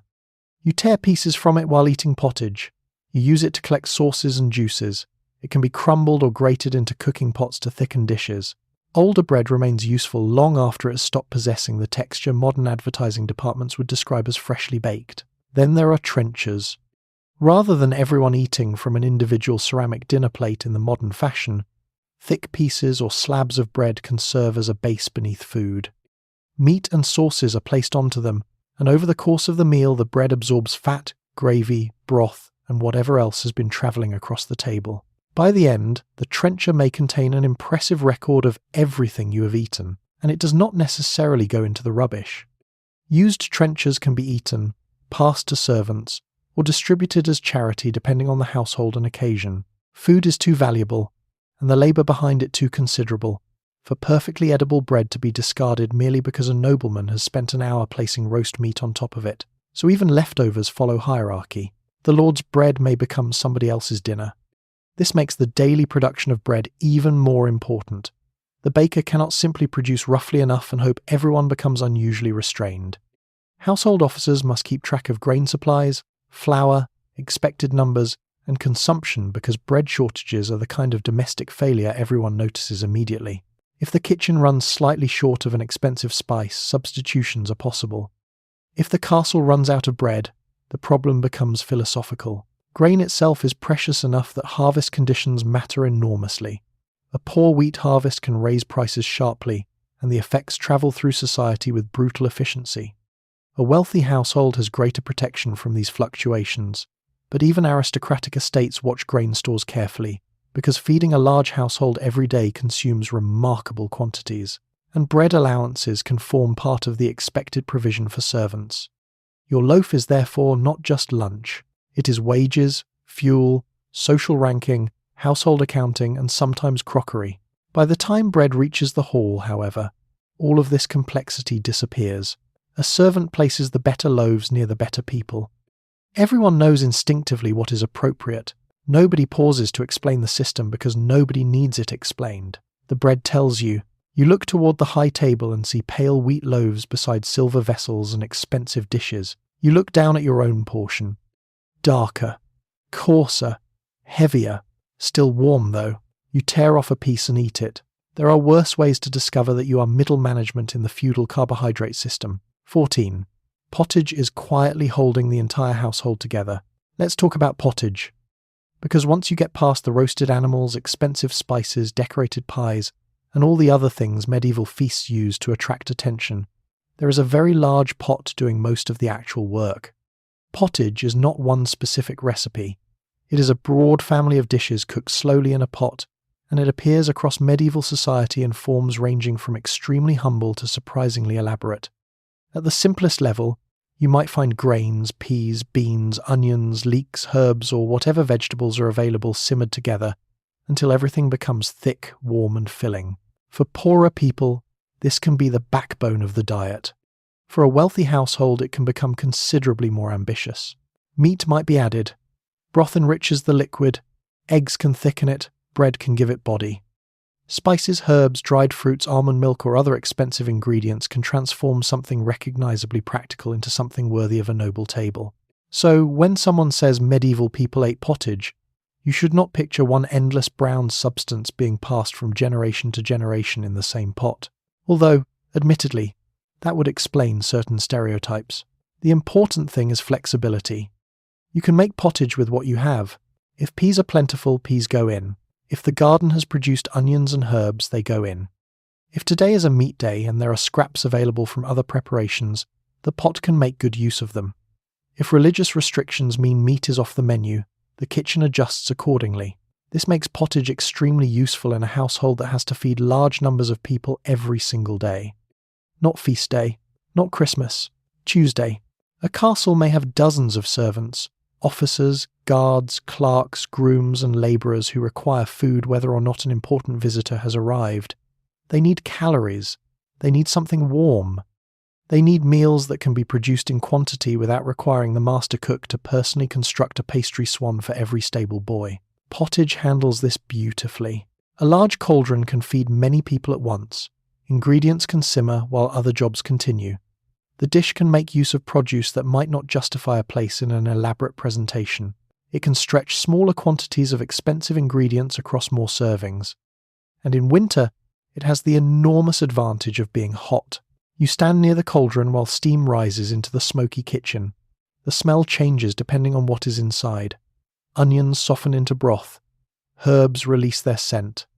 Peas and grains thicken gradually until the spoon meets resistance. Someone has to keep stirring. You already know who. The mixture must not catch on the bottom, particularly as it thickens. A scorched cauldron of pottage is not simply disappointing. It is disappointing on an institutional scale. You pull the long spoon through it again, and again. Somewhere above you, a nobleman is probably discussing hunting. You are personally wrestling lunch. The texture matters more than you might expect. Medieval elite recipes frequently involve careful thickening, straining, pounding, and combining of ingredients. Cooks know the difference between a rough everyday dish and something intended for higher-ranking diners. A pottage for the servants may be straightforward and substantial. Something served nearer the high table can involve saffron, costly spices, almond milk, wine, or carefully prepared meat. The same basic cooking method stretches across the social hierarchy. Naturally, the hierarchy still finds a way inside the pot. Even colour can matter. Saffron produces a rich yellow and announces that someone has spent money. Certain dishes are deliberately coloured using herbs, spices, or other ingredients because medieval dining values appearance as well as flavour. This is food, but it is also theatre, just quieter theatre than the roasted peacock. By midday, bowls or serving vessels begin filling from the cauldron. Portions move outward through the household. Senior servants eat. Junior servants eat. Household officers eat. Somewhere, people who have spent the morning carrying wood, water, sacks, animals, and furniture finally receive something warm enough to make the day feel briefly reasonable. You take your own portion eventually. It is thick, hot, savoury, and deeply welcome. There is bread beside it. For once, nobody needs the meal to impress an ambassador. It merely needs to keep you functioning until evening, and this may be the most important food in the castle, not because anyone writes songs about it, but because while the feast dishes are busy making the household look wealthy, pottage is quietly making sure the household can still stand up. 15. Meat arrives looking far more like an animal. Now we need to discuss meat. Because one of the great conveniences of modern life is that somebody else has already done the emotionally difficult part. Your beef arrives as steaks, your pork arrives as chops, your chicken arrives pale, anonymous, and wrapped in plastic with almost no visible evidence that it once had opinions. A 14th-century castle kitchen offers considerably less psychological distance. Animals may be slaughtered within the wider estate economy, or brought in from nearby suppliers, markets, or household lands. Either way, when meat reaches the kitchen, it often still requires serious preparation before it resembles anything you would recognize from a supermarket. A carcass must be broken down, joints must be separated, fat must be trimmed or saved, bones are useful, organs are useful, blood may be useful. Almost nothing edible is ignored simply because it would make a modern diner slightly uncomfortable. This is practical rather than gruesome. Meat is expensive. Raising an animal requires land, feed, labour, time and management. Once that animal has been slaughtered, wasting large portions of it would be financially absurd. So the kitchen uses what it can. You might see beef, pork, mutton, lamb, goat, venison, rabbit, hare, poultry or game, depending on season, household resources, legal rights, and what has arrived that day. A noble estate with hunting privileges has access to game that carries social prestige as well as nutritional value. Venison is particularly important. It is not simply meat, it says something. Access to deer is tied closely to aristocratic hunting culture, parks, forests, privilege, and gift exchange. Serving venison can therefore communicate wealth and status before anyone has taken the first bite. The deer, unfortunately, is less impressed by this symbolism. Back in the kitchen, you are dealing with the physical reality. A large joint does not arrive portioned conveniently for 8 people. Skilled workers use knives and cleavers to divide carcasses according to the dishes being prepared. Some cuts are destined for roasting. Others may be boiled. Tougher pieces can go into pottages or other long-cooked preparations. Bones may contribute flavour to broths. Fat is valuable enough to save. Nothing here looks neat. There is blood. There are bones. There are hides or feathers elsewhere in the process. There are smells that tell you very clearly where lunch came from. And this familiarity changes the relationship people have with food. You do not need to explain to a medieval kitchen servant that meat comes from animals. They have watched the entire process closely enough that such a reminder would seem ridiculous. If a chicken is required, someone has recently been holding a chicken.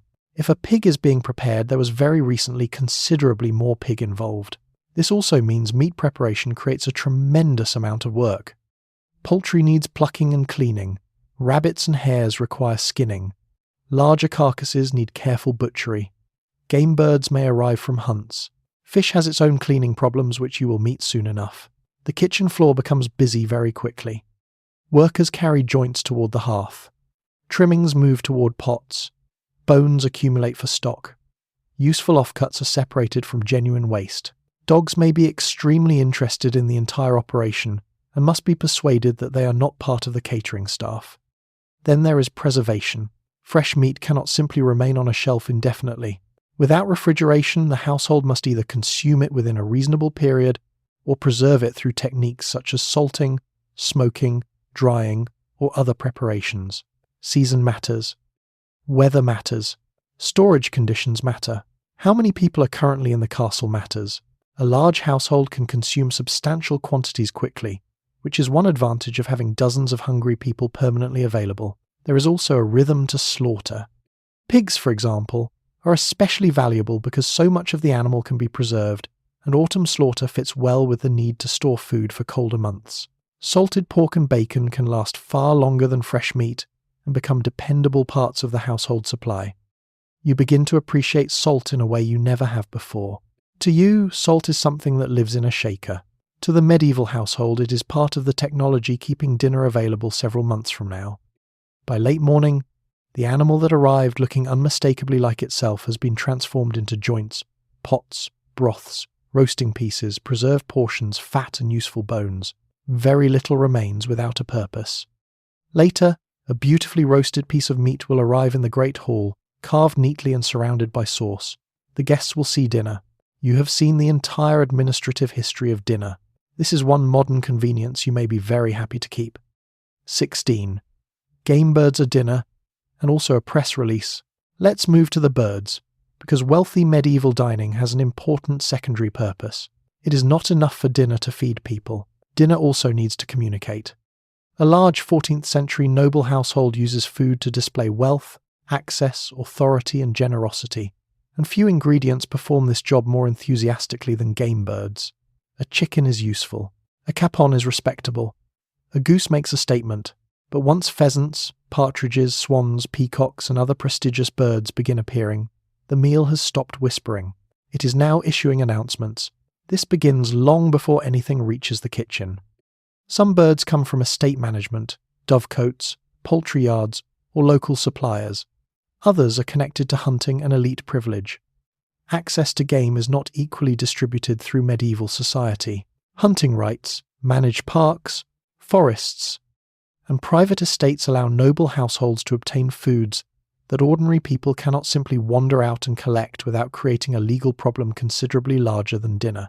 So when an impressive game bird appears on the table, guests understand what they are looking at. They see land. They see servants. They see hunting rights. They see money. You see feathers. Many, many feathers. Before an elegant bird can become an elegant dish, somebody has to prepare it.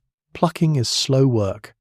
The feathers must be removed carefully, the bird cleaned, and everything not intended for cooking dealt with.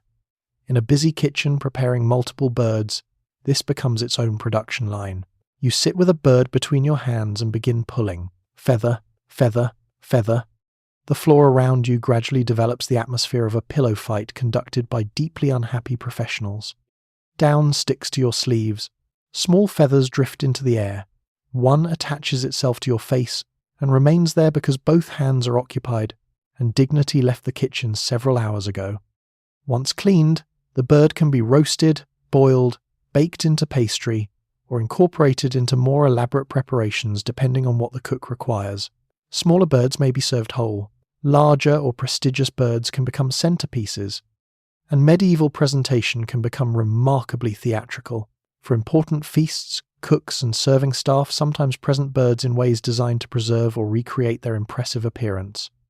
A peacock, for example, might be cooked and then displayed with its skin and feathers arranged around it, so that the finished dish looks considerably more alive than you would personally prefer dinner to look. The point is spectacle. People are supposed to notice. A dish like this is not being served because it is the most efficient way to provide protein. It is being served because everybody in the hall will remember it. The same applies to swans, which appear in elite dining and carry obvious associations with status and ceremony. These are not everyday foods for ordinary households. They belong to a world where the host occasionally needs lunch to demonstrate political confidence. Imagine inviting important guests to your castle. They enter the hall.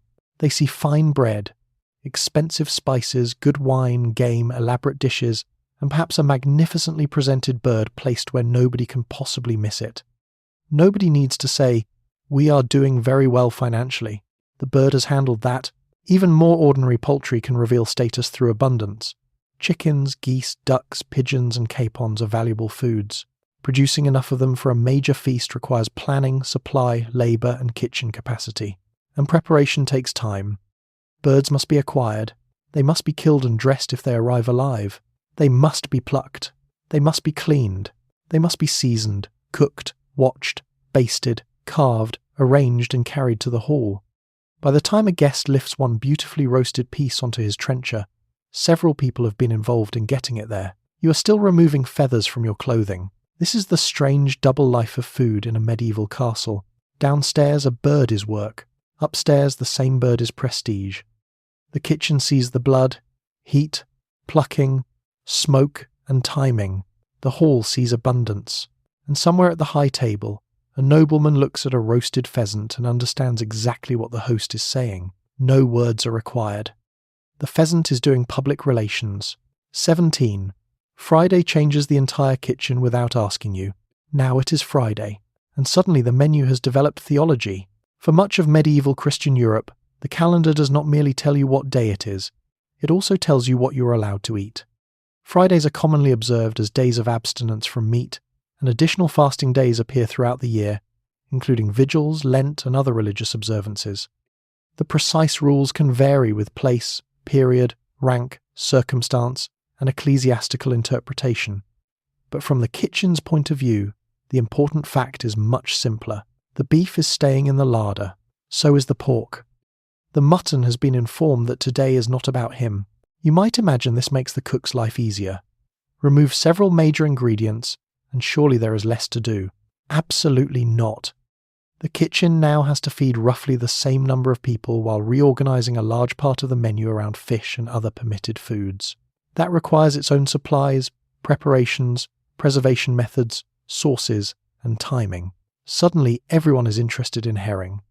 Preserved fish is particularly important because most castles are not conveniently located beside a harbour where somebody can walk outside and collect a fresh cod before breakfast. Salted, dried, or otherwise preserved fish can travel inland and remain usable far longer than fresh catches.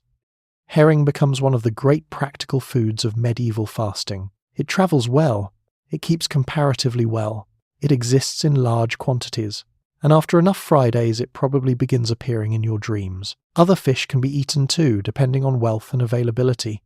Cod, stockfish, salmon, eels, freshwater species, shellfish, and locally available catches may all find their way into medieval diets. Wealthy households can draw upon broader trading networks and estate resources, giving them considerably more variety than an ordinary family. Some castles or estates maintain fish ponds specifically to provide dependable stocks of freshwater fish. This is the medieval equivalent of having a freezer full of emergency dinners, except the freezer is outside and everything inside it is still swimming. The kitchen therefore changes rhythm.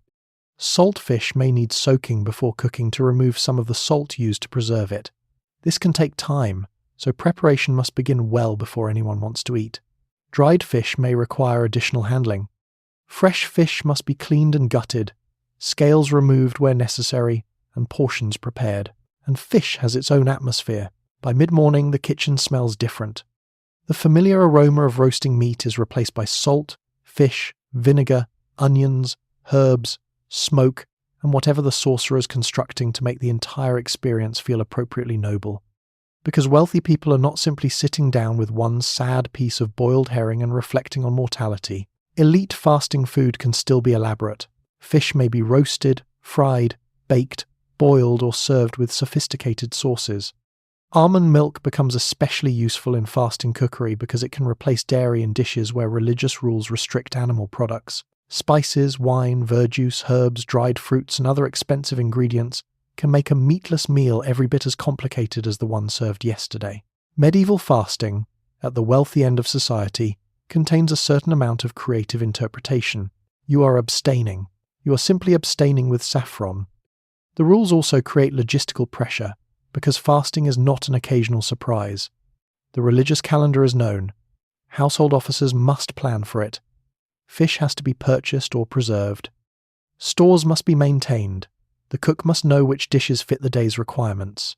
If somebody forgets that tomorrow is a fast day, there is no convenient late-night supermarket waiting outside the gate. There is only a worried servant and several barrels of salted herring. By dinner, the transformation is complete. The hall fills as usual. Bread appears, ale and wine are poured. Fish dishes arrive from the kitchen. Sauces make everything look impressive. The noble household eats well enough that abstinence may not feel especially heroic. Downstairs, however, You have spent the morning soaking, scraping, cleaning, carrying, chopping, grinding, and trying to remove the smell of fish from your hands. Tomorrow, meat can return. Today belongs to the church and the herring department. 18. Fish preservation is what makes Friday possible. Let's stay with fish because getting seafood to an inland castle is not a small logistical achievement. If your castle happens to sit near the coast, life becomes considerably easier. Fresh catches can arrive relatively quickly, assuming the boats come in, the roads behave themselves, and nobody along the way decides that your dinner should become their dinner. But many great households are nowhere near the sea. The fish still has to get there, and this means preservation becomes absolutely essential. Without refrigeration, fresh fish begins losing its enthusiasm for being edible almost immediately. The clock starts the moment it leaves the water. If it is going to travel any meaningful distance, especially over medieval roads, somebody needs to intervene. Salt is one of the great answers. Fish can be heavily salted to draw out moisture and slow spoilage. Herring is particularly well suited to this system and becomes one of the major preserved foods moving through medieval trade. Barrels of salted herring can travel inland far more reliably than baskets of fresh fish attempting to survive several warm days in a cart. The trade becomes enormous.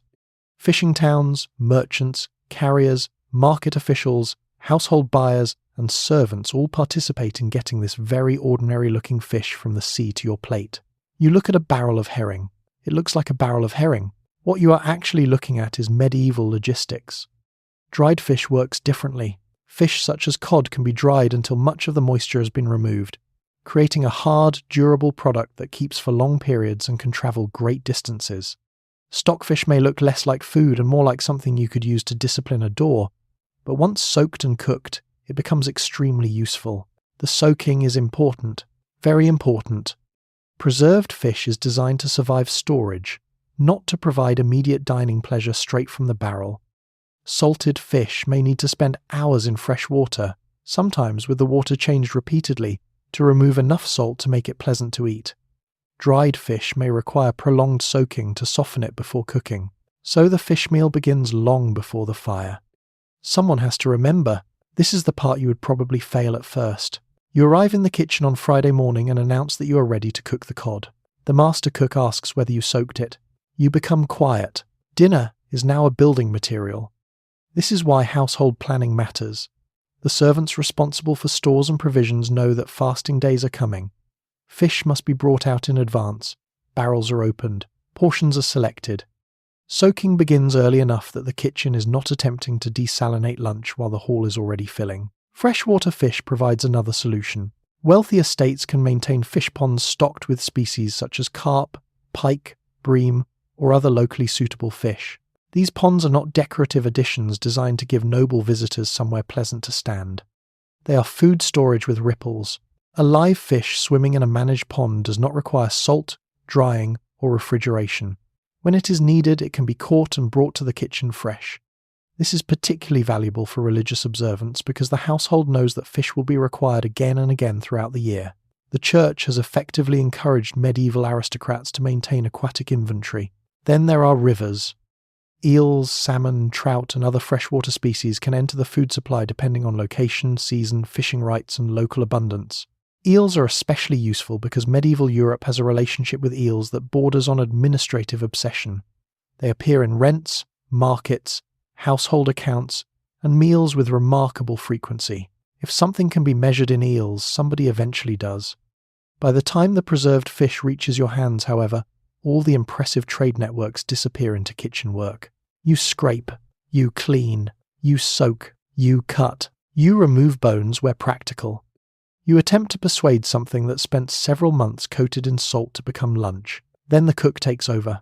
Fish can be boiled, roasted, fried, baked, or incorporated into pies and other preparations. Sauces provide acidity and richness. Vinegar, verjuice, wine, herbs, onions, spices, and almond-based preparations can all turn preserved fish into something much more interesting than its appearance suggests. And this is important because fasting days are frequent enough that nobody wants every one of them to feel like punishment, especially the wealthy. By the time the dish reaches the hall, the herring has travelled from sea to barrel, from barrel to merchant, from merchant to cart, from cart to castle, from castle store to soaking tub, and finally into the hands of a cook who has made it look deliberate. A guest takes a bite. Perhaps he likes it. Perhaps he does not. Either way, Friday has been successfully maintained. Religion gets the credit. Salt did most of the work. 19. Eggs and dairy are quietly everywhere. After the spectacle of venison and giant fish, eggs seem reassuringly normal. They are small, familiar, manageable. Nothing about an egg suggests that 3 servants, a hunting privilege, and a minor diplomatic incident were required to get it onto the table. And yet in a 14th-century castle kitchen, eggs are everywhere once you start noticing them. They turn up in sauces. They thicken mixtures. They enrich pastry. They bind fillings. They appear boiled, fried, poached, baked, beaten, mixed, and folded into dishes whose medieval names may give you very little warning that an egg is about to become involved. And because the household may be feeding dozens of people, the quantities can become impressive very quickly. You are not cracking 2 eggs into a bowl for breakfast. You are cracking 20, then 30, then someone brings another basket. There is no cardboard box containing 12 identical eggs stamped with a date. Eggs arrive from hens kept within the wider estate economy, from nearby farms, markets, tenants, or household poultry yards. They vary in size and cleanliness. Some are fresh, some are less fresh. The kitchen relies on supply, experience, and the entirely reasonable desire not to discover the questionable one after it has entered a sauce intended for 60 people, so you learn to inspect them.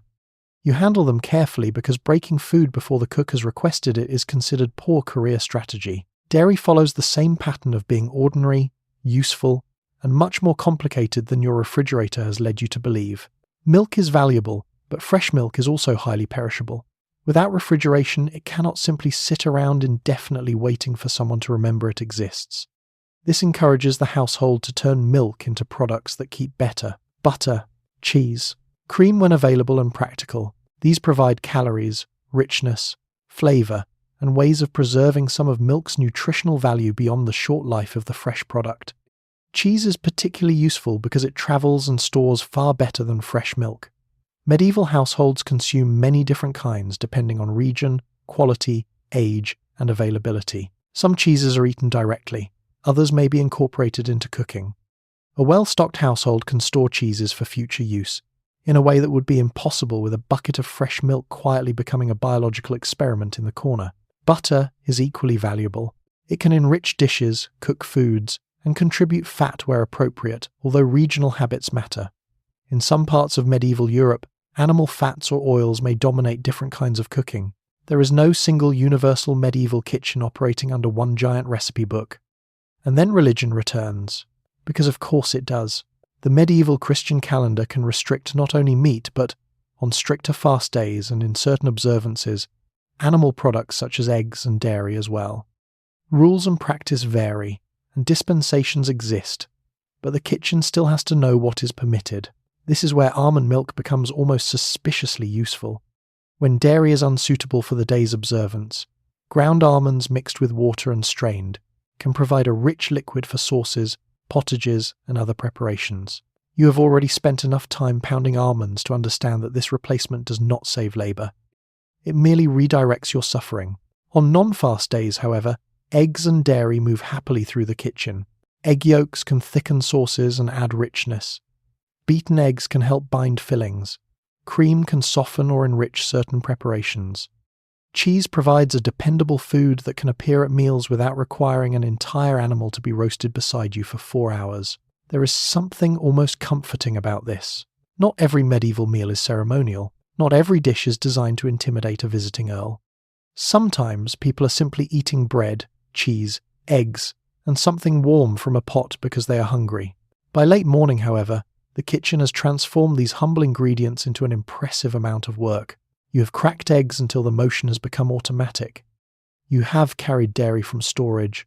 You have watched the cook inspect a sauce and request another yolk with the calm authority of a man who knows somebody else will separate it. Then there are the shells. They accumulate with alarming speed. A basket that looked enormous half an hour ago is now empty, and the work table resembles the aftermath of a very targeted attack on poultry. Upstairs, nobody sees any of this.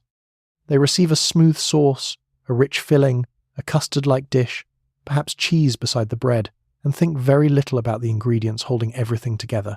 That is the quiet talent of eggs and dairy. They rarely get the grand entrance. They simply appear everywhere and make everybody else's food work. 20. Vegetables exist despite everything television has suggested. Let's clear up something important. Medieval people did in fact eat vegetables. This may come as disappointing news if your understanding of the 14th century has been shaped entirely by television, where every meal appears to consist of one enormous roasted animal, half a loaf of bread, and a man with a beard tearing meat from a bone while shouting about France. The real diet is much more varied. Onions are everywhere. So are leeks, cabbages, peas, beans, herbs, and a range of roots and greens depending on the season, region, and resources of the household.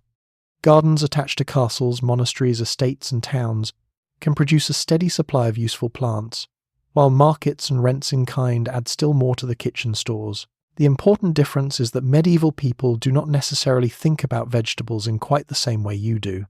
There is no cheerful side portion of steamed broccoli arranged beside the meat because somebody has decided everyone should be getting more fibre.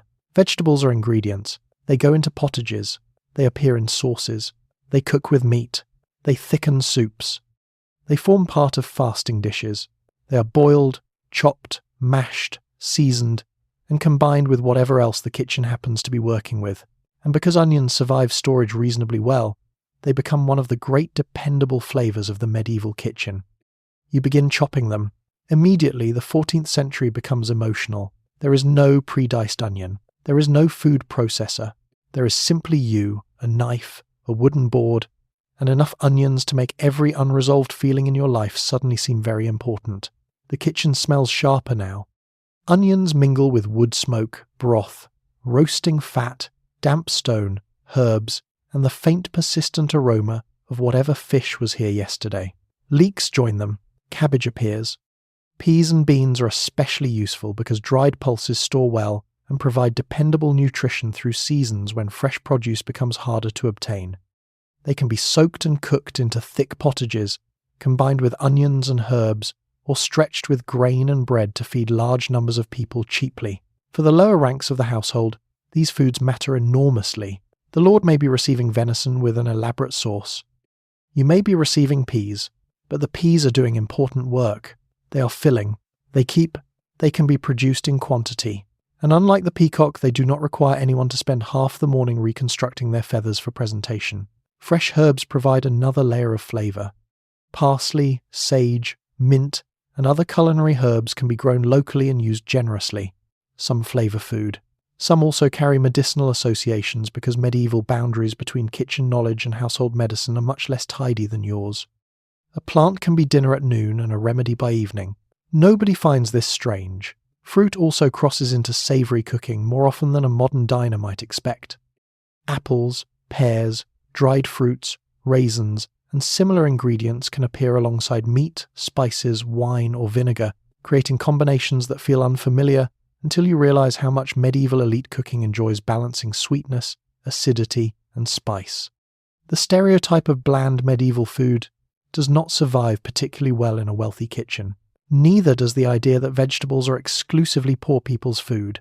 Status changes how ingredients are prepared. A humble household might boil cabbage or peas simply because that is what is available. A noble kitchen can take similar basic ingredients and add broth, eggs, costly spices, wine, almond milk, or meat. The vegetable has entered aristocracy. It is still cabbage. It simply knows people now. Seasonality matters constantly. There is no refrigerated truck delivering strawberries in January. Fresh produce appears according to what the land can actually provide. Spring brings one set of possibilities. Summer another. Autumn supplies fruits, roots, and produce that may be stored. Winter narrows the selection and increases reliance on dried, preserved, or hardy foods. The kitchen works with the agricultural year rather than against it. You cannot complain that asparagus is unavailable in December. Well, you can. Nothing will happen. By midday, baskets that arrived full of plants are nearly empty. Onions have disappeared into sauces and pots. Herbs have been chopped. Peas are simmering. Cabbage has joined a pottage somewhere with very little ceremony. Nobody will carry these ingredients into the hall beneath trumpets. Nobody will gasp when the leek arrives. But without them, the food would be poorer, flatter, and considerably harder to provide throughout the year. The spectacular dishes may get remembered. The vegetables quietly keep everyone fed. History has simply given the roast better publicity. 21. Spices are expensive and nobody is wasting them on rotten beef. Now let's deal with one of the great medieval food myths. You have probably heard some version of it before. Medieval people supposedly covered spoiled meat with huge quantities of pepper and exotic spices because everything in the kitchen was half rotten and nobody knew any better. It is a wonderfully dramatic idea. It is also not particularly sensible. Imported spices are expensive, very expensive. Pepper, ginger, cinnamon, cloves, mace, nutmeg, saffron, and other desirable flavourings have travelled through long chains of merchants and trade routes before reaching an English castle. By the time a small quantity arrives in the household stores, it represents considerable money. You do not spend that money rescuing a joint of beef that should have been thrown away. That would be like pouring a bottle of expensive wine into your rubbish bin, because the rubbish smells unpleasant. A wealthy medieval household certainly uses spices enthusiastically, but it does so because people enjoy them, because elite recipes call for them, and because expensive ingredients advertise the resources of the person serving the meal. The spice itself is part of the performance. You watch a servant unlock or open a carefully managed store and measure out pepper. This is not something left in an open bowl beside the onions where anyone wandering past can help themselves. The household keeps track of valuable ingredients. Saffron deserves particular respect. It is produced from the tiny stigmas of crocus flowers, requiring extraordinary labour for a relatively small amount of finished spice. The result can provide both flavour and a brilliant golden colour. And colour matters. A rich yellow dish made with saffron looks expensive because it is expensive. Nobody at the high table needs to see the receipt. The food is glowing. Pepper is far more common than saffron in elite cookery, but it still travels enormous distances before reaching you. Ginger appears frequently too, along with cinnamon and other spices that modern cooks often associate almost entirely with sweet dishes. Medieval cooks do not respect that boundary. Cinnamon can appear with meat. Ginger can enter savoury sauces. Sweetness, acidity, spice, and salt frequently coexist in combinations that would surprise anyone expecting medieval dinner to taste like plain boiled turnip. You begin grinding spices in the mortar. Once again, the medieval kitchen responds to luxury by giving you arm pain.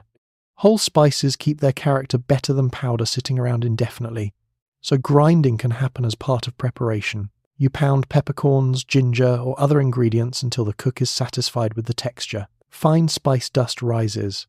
You breathe at the wrong moment.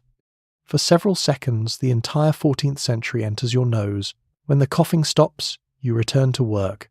The cook combines these spices carefully because medieval elite cuisine can be remarkably complex.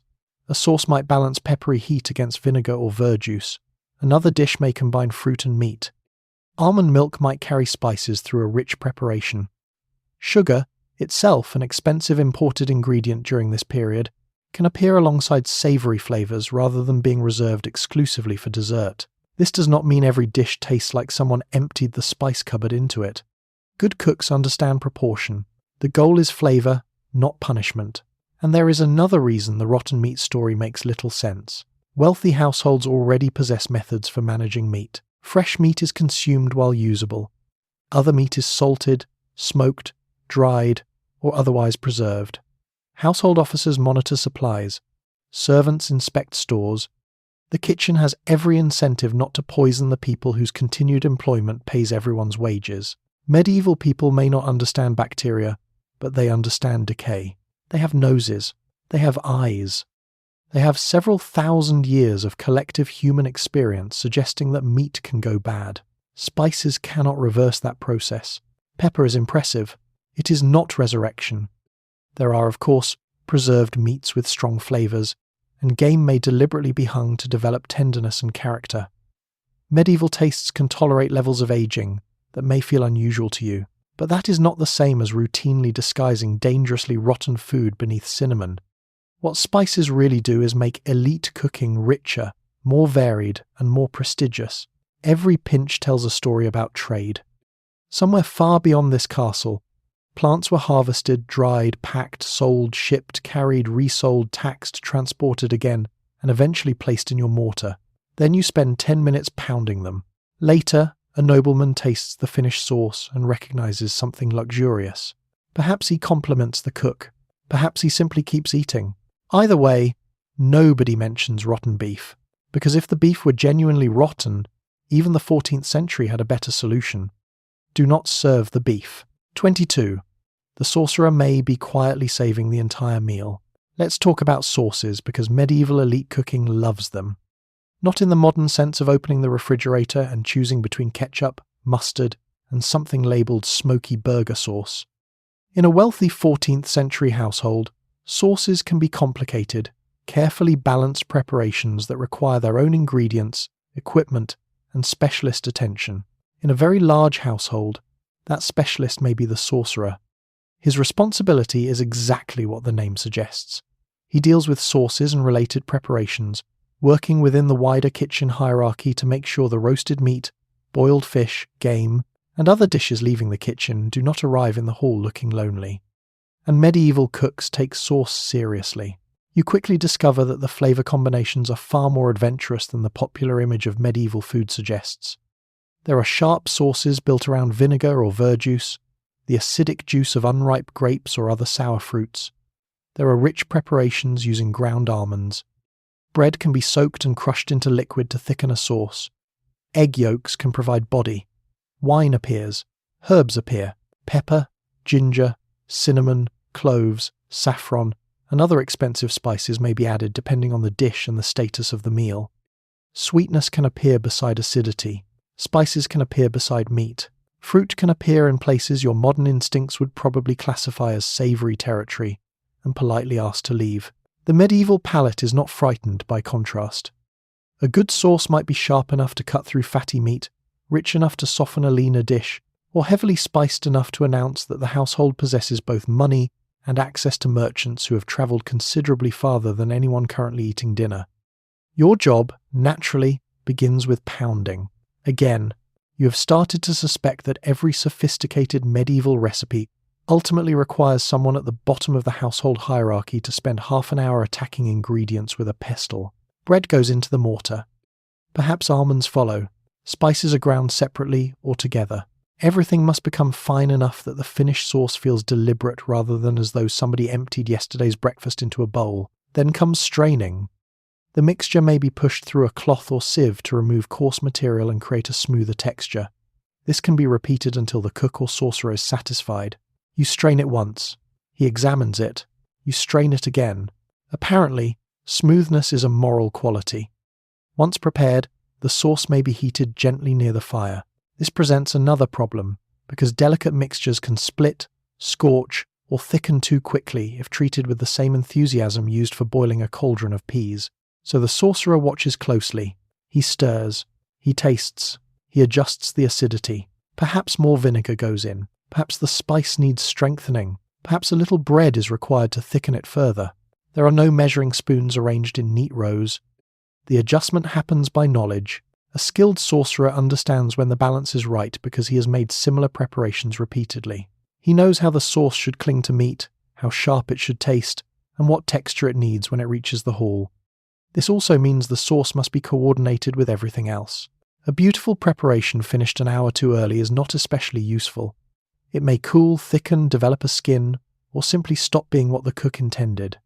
The meat and sauce have to meet at roughly the correct moment before being carried away for service. Timing becomes another quiet skill, and sauces perform an important practical function beyond showing off. Roasted and boiled foods can benefit enormously from moisture, acidity, richness, and seasoning. A lean piece of game becomes much more interesting with the right accompaniment. Preserved fish becomes less relentlessly preserved when surrounded by something sharp and aromatic.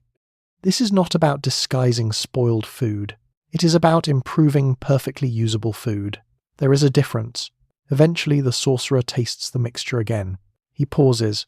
You wait. Then he nods.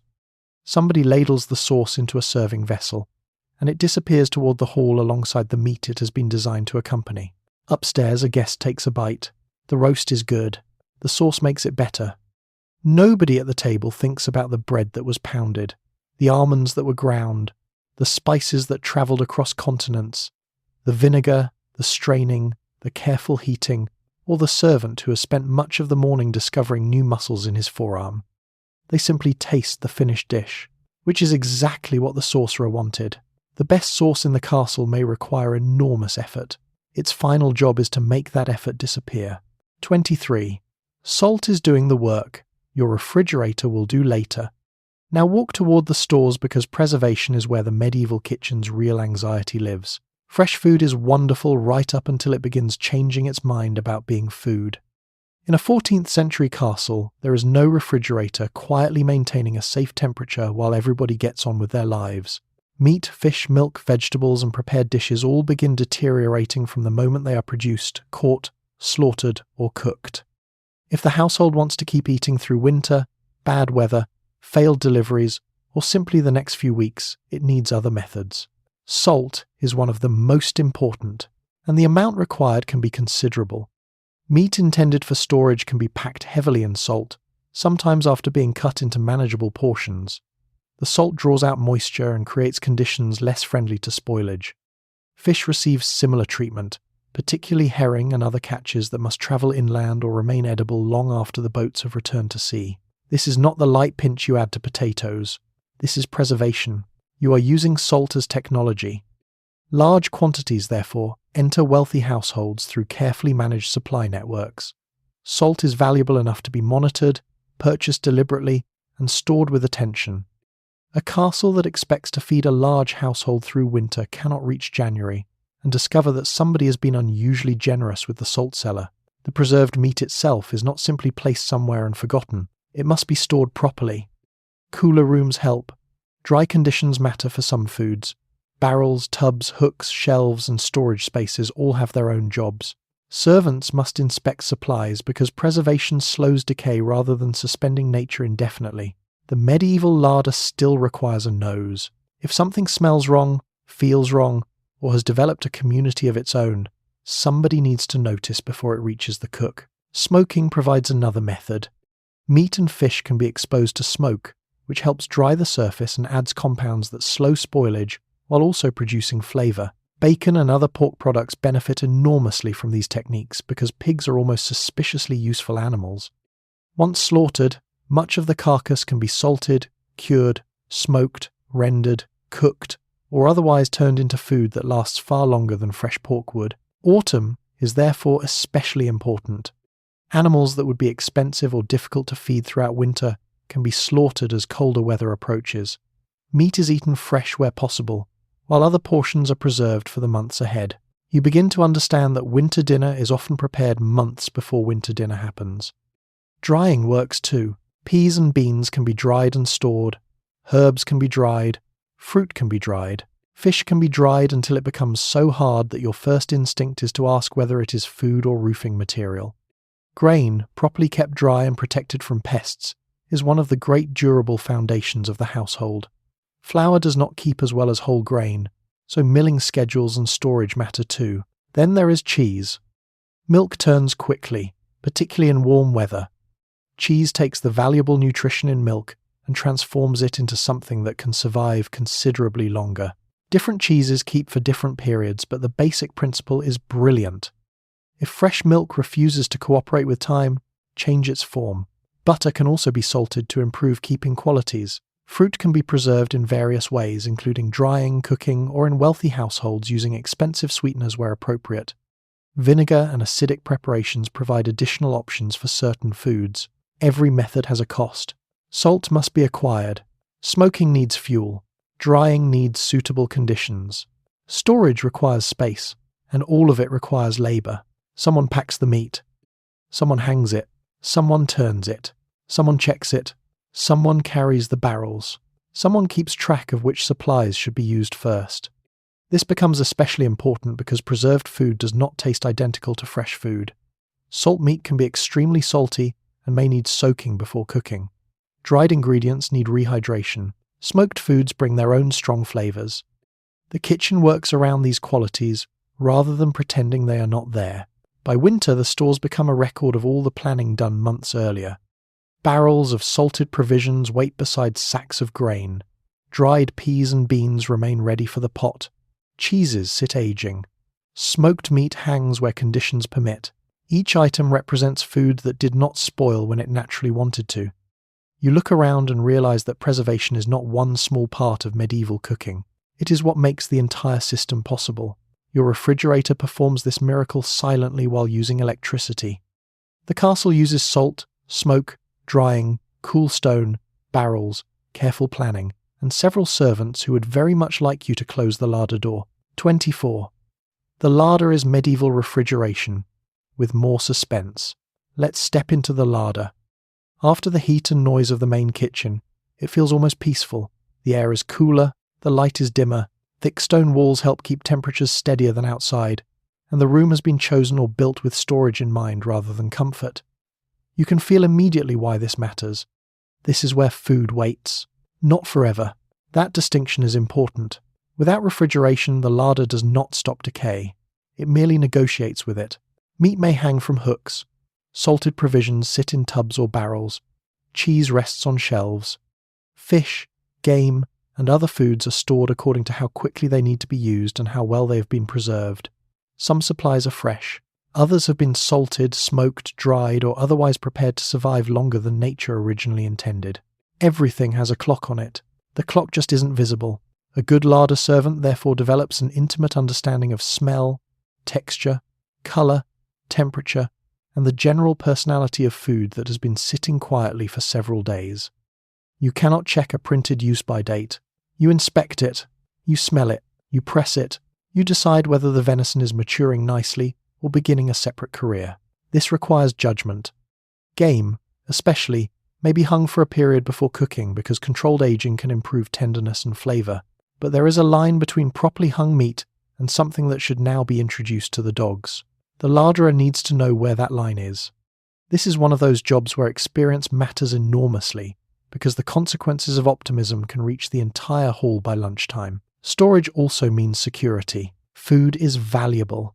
A large joint of meat represents land, labour, animal feed, butchery, salt, transport, and money. Imported goods represent even more. Cheese, cured pork, fish, spices, and preserved provisions cannot simply be left where any passing servant, child, dog, rat, or opportunistic guest can help themselves. So stores are controlled, doors may be locked, supplies are issued deliberately. Household officers keep accounts. Someone is expected to know how much bacon was present yesterday and why there appears to be less bacon today. Medieval inventory management becomes surprisingly serious when the inventory can be eaten. Then there are the rodents. Rats and mice do not recognize feudal hierarchy. They are unimpressed by the lord's title. They have no respect for household accounting. If grain, bread, cheese, or other food can be reached, they will make an effort. Cats are useful here, although the relationship between castle cats and household employment is informal. Nobody gives the cat a uniform. The cat nevertheless understands its department. Insects create their own problems. Flies are drawn toward meat. Beetles and weevils can invade stored grain. Damp encourages mold. Warm weather accelerates nearly everything you do not want happening. This is why storage spaces are watched carefully. Airflow matters. Shade matters. Coolness matters. Cleanliness, within medieval standards, matters. The larder is not simply a stone cupboard where everyone forgets about food until needed. It is an actively managed part of the household. Supplies also have to move in the correct order. Older provisions need using before newer ones where practical. Fresh meat should not be ignored while everyone enthusiastically begins another animal. Salted food must be planned around future needs. Fast days require fish. Feast days require extra quantities. Winter demands reserves. Someone has to think several meals ahead. This is particularly important when weather turns bad or roads become difficult. A castle cannot assume that tomorrow's cart will arrive exactly when promised. Rain can turn roads into mud. Snow can disrupt movement. War or local disorder can make transport dangerous. The larder is therefore also insurance. When outside supply becomes unreliable, whatever sits behind this door matters more.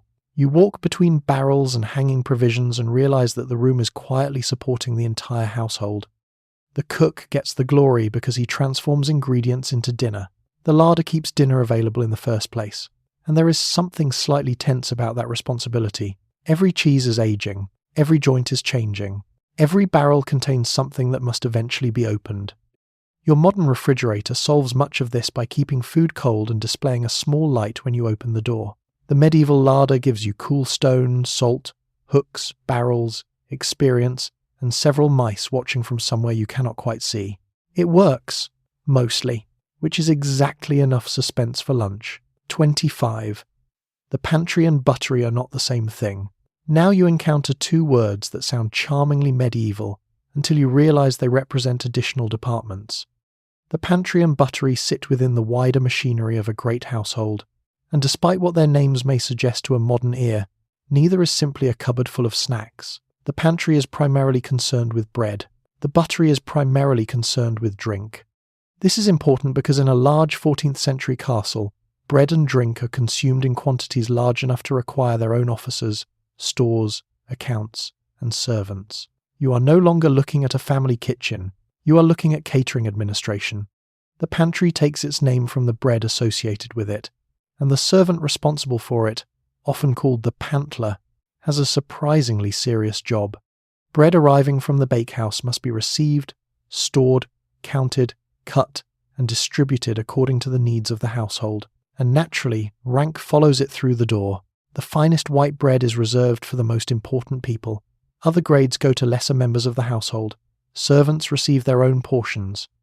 Bread may be required for trenchers, for thickening sauces, for accompanying pottage, and simply because nearly everyone in the castle expects bread with meals. The pantler therefore needs to know how much is available and how much is about to disappear.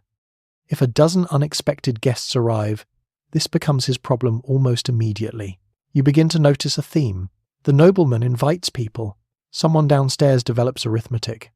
The pantry may also be involved in table preparation connected with bread service, including the handling of knives, trenchers, or associated items depending on the household. In a great establishment, these duties can become ceremonial as well as practical, because serving food correctly matters almost as much as cooking it correctly. Then you walk into the buttery. There is disappointingly little butter.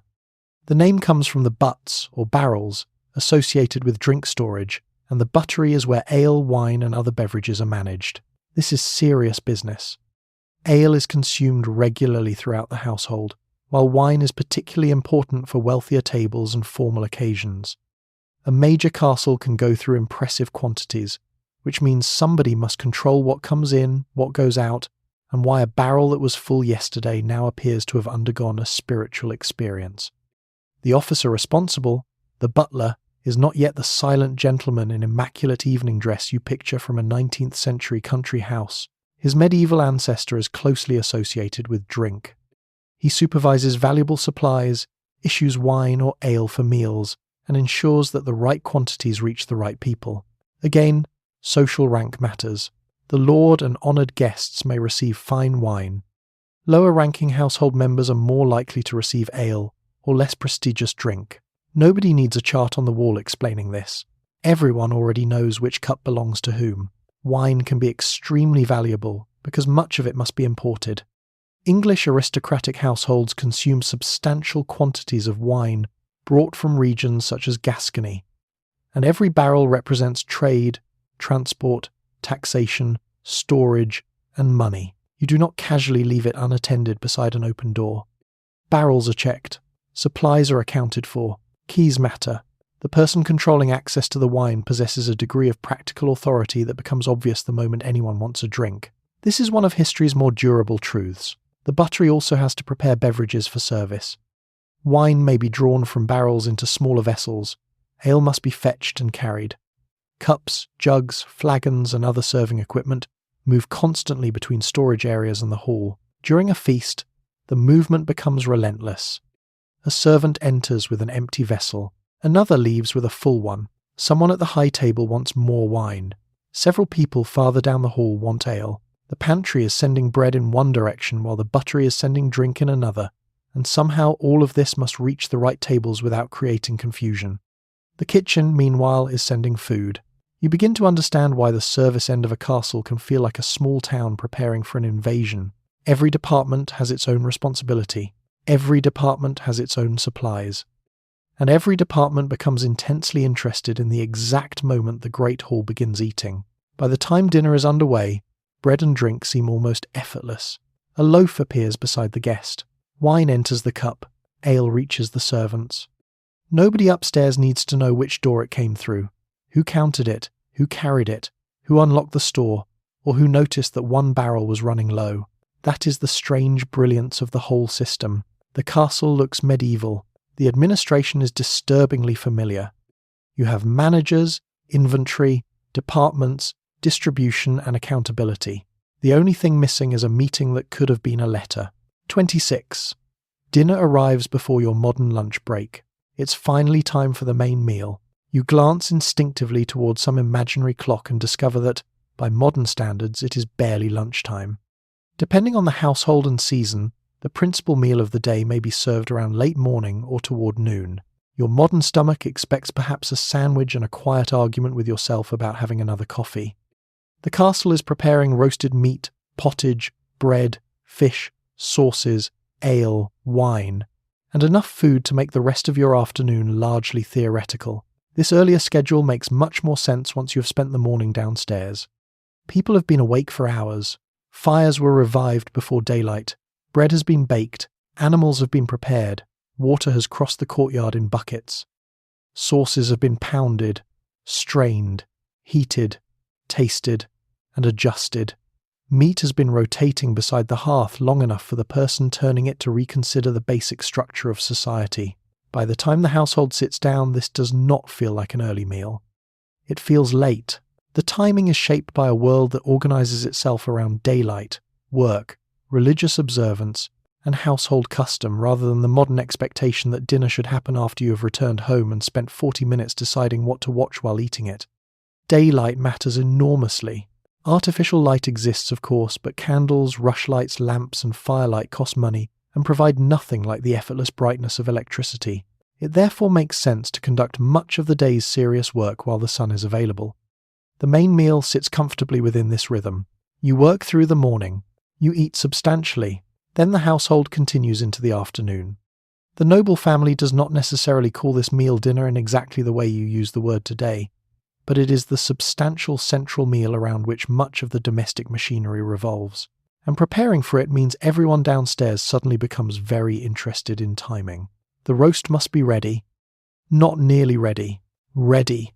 The pottage cannot still be developing character at the bottom of a cauldron. The sauces must have reached the right texture without sitting long enough to become cold and gloomy. Bread has to arrive from the pantry. Ale and wine must be prepared through the buttery. Serving vessels must be ready. The hall itself must be prepared. Everything that has been happening separately all morning now has to converge at approximately the same moment. This is where medieval catering becomes surprisingly recognizable. One department is waiting for another department. Someone wants to know where the bread is. The bread is coming. Someone wants the sauce. The sauce is ready, but the meat is not. The meat is ready, but apparently one of the serving dishes has disappeared. Nobody knows how a serving dish disappears in a castle, but everyone agrees that somebody junior is probably responsible. You begin carrying things. The kitchen that seemed crowded earlier now develops traffic. Hot dishes move toward the service area. Empty vessels return. Servants cross paths carrying platters, bowls, jugs, bread, and cloth. Instructions are shouted over the noise, and through all of it the great hall is beginning to fill. People wash their hands before eating, with water brought to them in basins or poured from vessels. Seating follows rank. The lord and important guests occupy the prestigious end of the hall, while others sit farther down according to their place within the household. Nobody casually chooses a seat because it has a nice view. Your location is social information. The meal may begin with several dishes available together rather than moving through the neat modern sequence of starter, main course, and dessert. Medieval feast service can involve multiple dishes and courses arranged according to household custom and occasion, with servants moving continuously through the hall. For an ordinary household dinner, things may be less spectacular, but even then, feeding everyone remains an operation. Bread is distributed, drink is poured, pottage moves out, meat is carved or portioned. Sauces accompany appropriate dishes. Lower-ranking servants and workers still require their own food after spending the morning producing everyone else's. You may finally get to eat. This is an important moment. You have smelled food for hours. You have touched food for hours.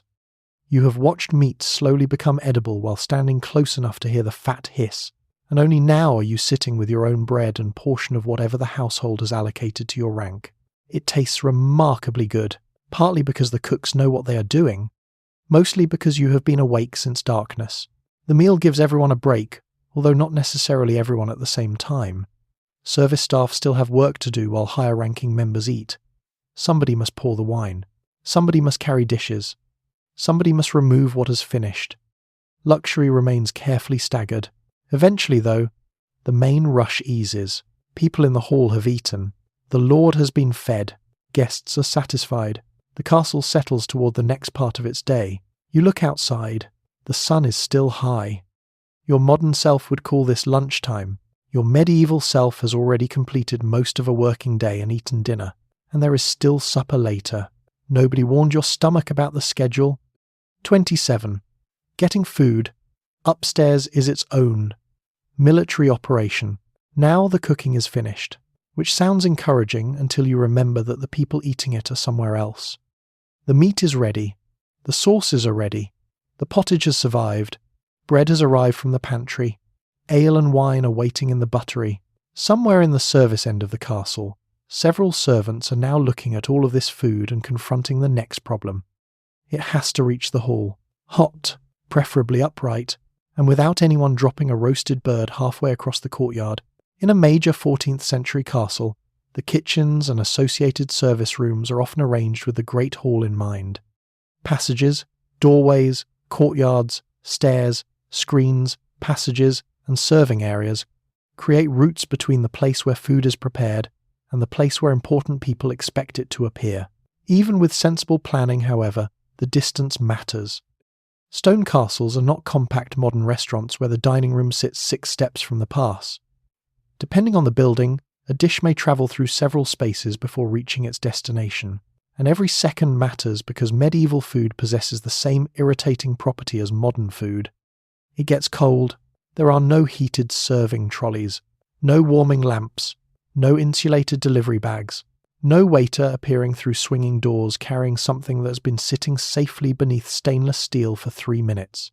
There are platters, bowls, covered dishes where available, cloths, human hands, and urgency. So the kitchen suddenly becomes a dispatch centre. The master cook or senior servant decides what leaves first. Roasted meat may need carving or arranging before it goes. Sauces are poured into appropriate vessels. Pottages are ladled into bowls. Fish dishes are prepared for transport. Bread moves separately. Drink is handled through its own service system. Then servants begin moving. You take a platter. It is heavier than expected. Of course it is. Everything in this castle is heavier than expected. The serving vessel itself may be substantial, and once it contains enough food for several people, you are carrying something that requires both hands and complete concentration. You move toward the hall. Someone passes you coming the other way with an empty dish. Another servant is carrying bread. Another has a jug. Someone behind you urgently wants to come through the same doorway at the same time. The medieval service corridor has invented traffic congestion. You walk carefully because the floor may be uneven, damp, greasy, covered with rushes, or simply constructed before anybody considered your ankles a design priority. If there are stairs, things become more interesting. A bowl of hot liquid and a stone staircase are natural enemies. You keep your eyes downward. You move steadily. You resist the temptation to hurry too much because the only thing worse than arriving with lukewarm pottage is arriving without pottage and wearing most of it. Then there is etiquette. Food cannot simply be thrown onto the nearest table. The hall has rank. Important diners receive important dishes. Different tables may receive different quantities or qualities of food. Servants responsible for service need to know where everything belongs, and senior officers supervise the process to make sure the right people receive the right things. You cannot accidentally give the Lord's finest dish to 3 junior clerks because they looked hungry. They may appreciate you enormously. Your employer will not. The timing becomes surprisingly delicate. If the roast arrives but the sauce is still downstairs, somebody notices. If the bread is late, everybody notices. If one course is delayed while another has already been placed on the table, the whole meal begins losing whatever illusion of effortless grandeur it was supposed to create. This is why communication matters. Messages travel between kitchen and hall through servants who physically move back and forth. The hall wants the next dishes. Someone runs downstairs. The kitchen says they are almost ready. Someone runs back upstairs. By the time the message arrives, they may actually be ready. This is medieval instant messaging. The latency is a boy named William. During a great feast, the scale increases dramatically. Multiple dishes may be sent out in carefully ordered waves. Servants enter the hall carrying platters. Others remove used vessels. Drink circulates constantly. Bread needs replenishing. Carvers and servers work near the tables. The kitchen continues producing while the hall continues consuming. The two spaces become connected by a constant stream of people, and beneath all the grandeur is one overriding concern. Do not drop anything. A grand roast represents hours of labour. An elaborate sauce contains expensive spices. A decorated pie may have taken enormous effort. Losing any of them 3 yards from the high table because you caught your shoe on a threshold would be remembered, possibly for generations. At last, you reach the hall. Heat from the food rises against your face. Conversation fills the room. Candles or daylight catch on metal vessels. Important people are seated and waiting. You place the dish exactly where instructed. For one brief moment, the entire morning's work has reached its destination intact. Then an empty platter is handed back to you. You turn around. The kitchen has more. 28. The Great Hall eats. According to rank, let's enter the Great Hall. This is where all the work downstairs finally becomes visible, although only in the most flattering possible form. The smoke, chopping, hauling, plucking, grinding, soaking, stirring, and mild despair have been removed from view. What remains is the polished version. The hall is large, noisy, and deeply organised around status. At one end sits the high table, usually raised on a dais so that everyone can see exactly who matters most. The lord of the castle, members of his family, honoured guests, and other important figures occupy this privileged position. They are not merely sitting somewhere convenient. They are being displayed. The architecture is making a point. Everyone else sits farther down the hall according to rank, office, household position, and importance. Senior household officers may sit relatively high. Lesser servants, retainers, and others occupy places progressively farther away. You do not walk in and ask whether the seat beside the window is free. The seating plan has already answered the question of who you are, and the food follows the same hierarchy. The best dishes naturally tend toward the most important tables. Choice cuts of meat, finer bread, elaborate sauces, prestigious game, and costly ingredients are more likely to appear before the lord and honoured guests. Lower down the hall, the food may become simpler, although everyone within a wealthy household can still eat considerably better than many people outside the castle walls. The differences are understood instantly. Nobody needs little printed cards explaining that the saffron-coloured dish belongs to the earl. The earl is sitting beneath the expensive cloth on the raised platform. You can work it out. Service itself reinforces rank. Important diners may have servants attending closely, pouring wine, bringing dishes, cutting food, changing vessels, and responding to requests. Certain senior servants have highly visible ceremonial roles because being served properly is part of noble life. The meal is therefore not just about consuming calories. It is a performance of order. Who sits where? Who serves whom? Who receives what? Who is allowed to touch which objects? All of this quietly tells everyone in the room where they belong. Even the bread participates. The finest white bread gravitates toward the high table. Coarser loaves appear elsewhere. Trenchers may be laid out beneath food, absorbing sauces and juices as the meal progresses. Drink follows status too. Good wine may circulate among important guests, while ale serves much of the wider household. The buttery has spent the morning making sure these distinctions remain intact. You begin to realise that nobody in medieval society is permitted to forget hierarchy even while chewing. At the high table, the lord may sit facing outward toward the hall. From here he can see the household eating below him, and they can see him. This visibility matters. A great household is built around the presence of its lord. Meals allow him to display generosity, wealth, authority, and hospitality in one convenient public setting. If guests are present, the stakes rise. Serving abundant food demonstrates that the household has resources. Serving rare or prestigious dishes demonstrates access. Serving everything smoothly demonstrates control. A feast can therefore function almost like political theatre. You invite people, you feed them magnificently, you make sure they notice. Then everybody goes home remembering that you apparently own enough swans to make poor decisions with them. Conversation fills the hall while the meal continues. Servants move constantly between tables, platters arrive, empty dishes leave, cups are refilled, bread is replenished. Dogs may linger beneath tables, hoping medieval etiquette eventually loses concentration. It often does. Scraps fall, bones accumulate, sauces soak into trenchers. The hall gradually becomes less elegant than it looked when everyone entered. Yet the hierarchy never disappears. When the lord finishes, his actions can influence the rhythm of the room. Senior diners conclude their meal, dishes are removed, and the household begins moving toward the next part of the day. You, however, are still working. From your position, the entire spectacle looks slightly different. You know how long the roast took. You carried the water. You saw the bread being made. You watch someone spend half the morning grinding expensive spices into a sauce that has now vanished in 3 spoonfuls. The people at the high table see abundance. You see labour arranged by rank. And that may be the most medieval thing in the room. Everybody is eating the same meal, but nobody is having quite the same dinner. 29. Your plate may eventually be somebody else's meal.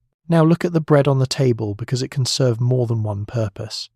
In a 14th century great hall, bread is not merely something you tear apart while waiting for the meat. It can also act as part of the tableware itself. Thick slices or pieces of coarse bread may be used as trenchers, forming a base beneath meat, sauces, fish, and other foods. Which means your plate is edible. Eventually, the trencher sits beneath the meal and quietly absorbs everything placed on top of it. Juices from roasted meat soak into the surface. Sauce spreads through the crumb, fat collects, bits of food fall onto it. By the end of dinner, this piece of bread may contain a remarkably complete summary of the meal. You could almost reconstruct the afternoon from the stains. A little venison here, some sauce there, a suspicious patch of gravy near the edge, possibly evidence that the man beside you cannot aim. The idea sounds strange until you remember that disposable plates are not a modern invention. If you are willing to eat the plate afterward, not everyone necessarily does. Depending on the household, occasion, and condition of the trenchers, used bread can move downward through the social structure once the important diners have finished with it. Servants may receive it. It can be distributed to poorer people outside the household. Some may go to animals if it is no longer suitable for human consumption. The important thing is that useful food does not automatically become rubbish merely because it has served one purpose already.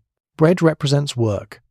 Grain had to be grown, harvested, threshed, winnowed, stored, milled, sifted, mixed, kneaded, fermented, baked, carried, and distributed before that trencher ever reached the hall. Throwing it away casually would be a spectacular amount of labour to dismiss because somebody has dripped sauce onto it. In fact, the sauce has arguably improved matters. So when the lord finishes eating, the remains of his meal still possess value. This is where the hierarchy of the castle takes another interesting turn. Food moves downward. The highest-ranking people receive the best portions first. What remains can pass to lesser members of the household, servants, dependents, or the poor. This does not mean every leftover from every meal is carefully redistributed according to one universal medieval system. Practice varies by household and occasion, but elite households do distribute food and alms, and leftover provisions can become part of that wider culture of obligation and charity. A wealthy lord is expected to display generosity. Feeding people is one way to do it. The medieval noble household is not a restaurant where everything uneaten disappears into a commercial waste bin at closing time. It is a social organism containing large numbers of people, and almost every edible resource can find another destination. Bones still have possibilities. Some can contribute to broths before becoming waste. Fat can be saved for cooking or other household uses. Bread can become crumbs or thickener. Scraps may feed animals. Even ale that has lost some of its glory may still find someone less particular about glory. Nothing useful leaves easily. You begin to notice this when dishes start coming back from the hall. Platters return carrying bones, pieces of bread, scraps of meat, sauce, and other remains. They do not all disappear into one pile. Someone sorts through them. What is still edible? What can be reused? What belongs to servants? What can go to the poor? What is useful for dogs, pigs, or other animals? What has genuinely reached the end of its career? This is not environmentalism in the modern sense. Nobody is discussing sustainability targets. The motivation is more immediate. Food costs money. Food takes labour. Food can be scarce. Waste is foolish. The hierarchy can therefore continue even after the meal has ended. A fine piece of bread begins at the high table, absorbs the juices of expensive roast meat, leaves the hall in a serving basket, and may eventually become part of a servant's meal. One person's tableware becomes another person's supper. There is something strangely efficient about it, also slightly humbling. Your modern plate goes into the dishwasher. The medieval trencher goes on an economic journey. And if you are low enough in the household hierarchy, you may spend the morning carrying a nobleman's dinner upstairs, and the afternoon eating the object he used to hold it. 30. A feast turns the kitchen into controlled panic. Now imagine that today is not ordinary. Important guests are coming, not one or two, a proper company. The sort of visitors who arrive with horses, servants, baggage, personal expectations, and the quiet assumption that your lord will feed all of them magnificently, without appearing to have made any special effort. This is where the castle kitchen changes character. Yesterday, you were feeding the household. Today, you are staging evidence. A noble feast is not simply about making sure everybody gets enough to eat. It is a public display of wealth, hospitality, order, and status. The food must be abundant. The service must appear smooth. The ingredients should be impressive enough that guests leave understanding exactly how prosperous the host is, and absolutely none of them should see the kitchen panicking. Downstairs, however, panic has become a management technique. The numbers rise first. More guests mean more bread, more ale, more wine, more meat, more fish if the religious calendar requires it, more fuel, more water, more eggs, more spices, more serving vessels, more everything. And because important guests rarely travel alone, one noble visitor may effectively bring a small supporting cast through the gate. Retainers need feeding, grooms need feeding, servants need feeding, horses need fodder, although mercifully the kitchen is not responsible for all of that. The master cook begins recalculating. A roast intended for the household suddenly looks decorative rather than sufficient. Another joint comes from storage. More birds are prepared. Someone is sent toward the bakehouse with instructions that produce an expression of quiet despair. The pantry starts counting loaves. The buttery checks wine. The larder begins surrendering provisions at an alarming rate. You are sent for more firewood. Naturally, the hearths burn harder and longer. Cauldrons fill. Spits become crowded with meat. Every working surface disappears beneath bowls, carcasses, herbs, pastry, knives, and servants trying to occupy the same square foot of floor. The noise increases. Orders are called across the room. Knives strike boards. Mortars pound spices. Pots scrape across stone. Fat spits into the fire. Somebody is asking where the onions are. The onions are directly behind him. Nobody has time to point this out politely. The menu itself may become more ambitious because the meal must impress. Ordinary household food is no longer enough. Prestigious game may appear. Elaborate pies may be prepared. Rich sauces require additional labour. Expensive spices are brought out. Dishes may be coloured with saffron or other ingredients simply because food that looks costly performs its social function more effectively. Presentation matters. A grand dish must sometimes arrive looking like an event, and this means hours of invisible work. Pastry is shaped. Birds are dressed. Meat is roasted with obsessive attention. Sauces are strained until no surviving lump can embarrass the family name. Every process you have already learned now happens at greater scale and with less tolerance for mistakes. The strangest part is the timing. A feast may involve multiple courses containing numerous dishes. These need to leave the kitchen in coordinated groups so that the hall receives abundance rather than random objects arriving every 7 minutes. The first dishes must be ready together, then the next, then the next. If one complicated preparation is delayed, the problem spreads outward. The cook begins reorganizing. This dish goes first. That one waits. The roast needs another few minutes. The sauce cannot wait another few minutes. Someone carries a message toward the hall. Someone else returns immediately with another message. You have accidentally invented a command center. Except everyone is wearing wool. Then something goes wrong. Something always goes wrong. Perhaps a pie cracks. Perhaps the fire burns too fiercely. Perhaps one bird is smaller than expected. Perhaps an additional guest appears because apparently the phrase unexpected medieval nobleman existed long before the phrase catering numbers. The kitchen absorbs it. That is the skill. You do not stop the feast. You adapt. Another dish is stretched. Something is substituted. Portions are rearranged. A servant runs to storage. The master cook says several things in a voice suggesting that religious restraint is currently being tested. And somehow, the food keeps moving. By the time the great hall fills, the kitchen has reached full momentum. Platters leave almost continuously. Empty vessels return. Bread moves out. Wine disappears upward. Servants weave between one another, carrying items hot enough to permanently change the course of an afternoon. Then, slowly, the impossible begins working. Guests eat. The high table fills with impressive dishes. Wine is poured. The lord looks generous. The household looks prosperous. Visitors see abundance and control. Downstairs, you are standing beside 3 empty baskets, a pile of feathers, 2 exhausted servants, and enough dirty cookware to suggest the castle has fought a small war. But nobody upstairs knows. That is what success looks like. The feast appears effortless, which means the kitchen has successfully hidden the fact that it nearly collapsed 6 times before noon. 31. The kitchen is also an extremely convincing accident, waiting to happen. Let's return to the fire, because you have become suspiciously comfortable around it. That confidence is misplaced. A 14th-century castle kitchen is full of things that are hot, sharp, heavy, slippery, unstable, smoking, boiling, or being carried quickly by someone who cannot see around the object in their hands. The room functions remarkably well, but it does so in conditions that would make a modern workplace inspector begin writing before reaching the doorway. Start with the hearth. Open fires burn for hours. Sparks escape. Logs shift. Embers tumble forward. Fat drips from roasting meat and occasionally hits the coals hard enough to produce a sudden flare of flame. You are standing close to all of this in woolen clothing. Very close. The cook tells you to move the spit nearer.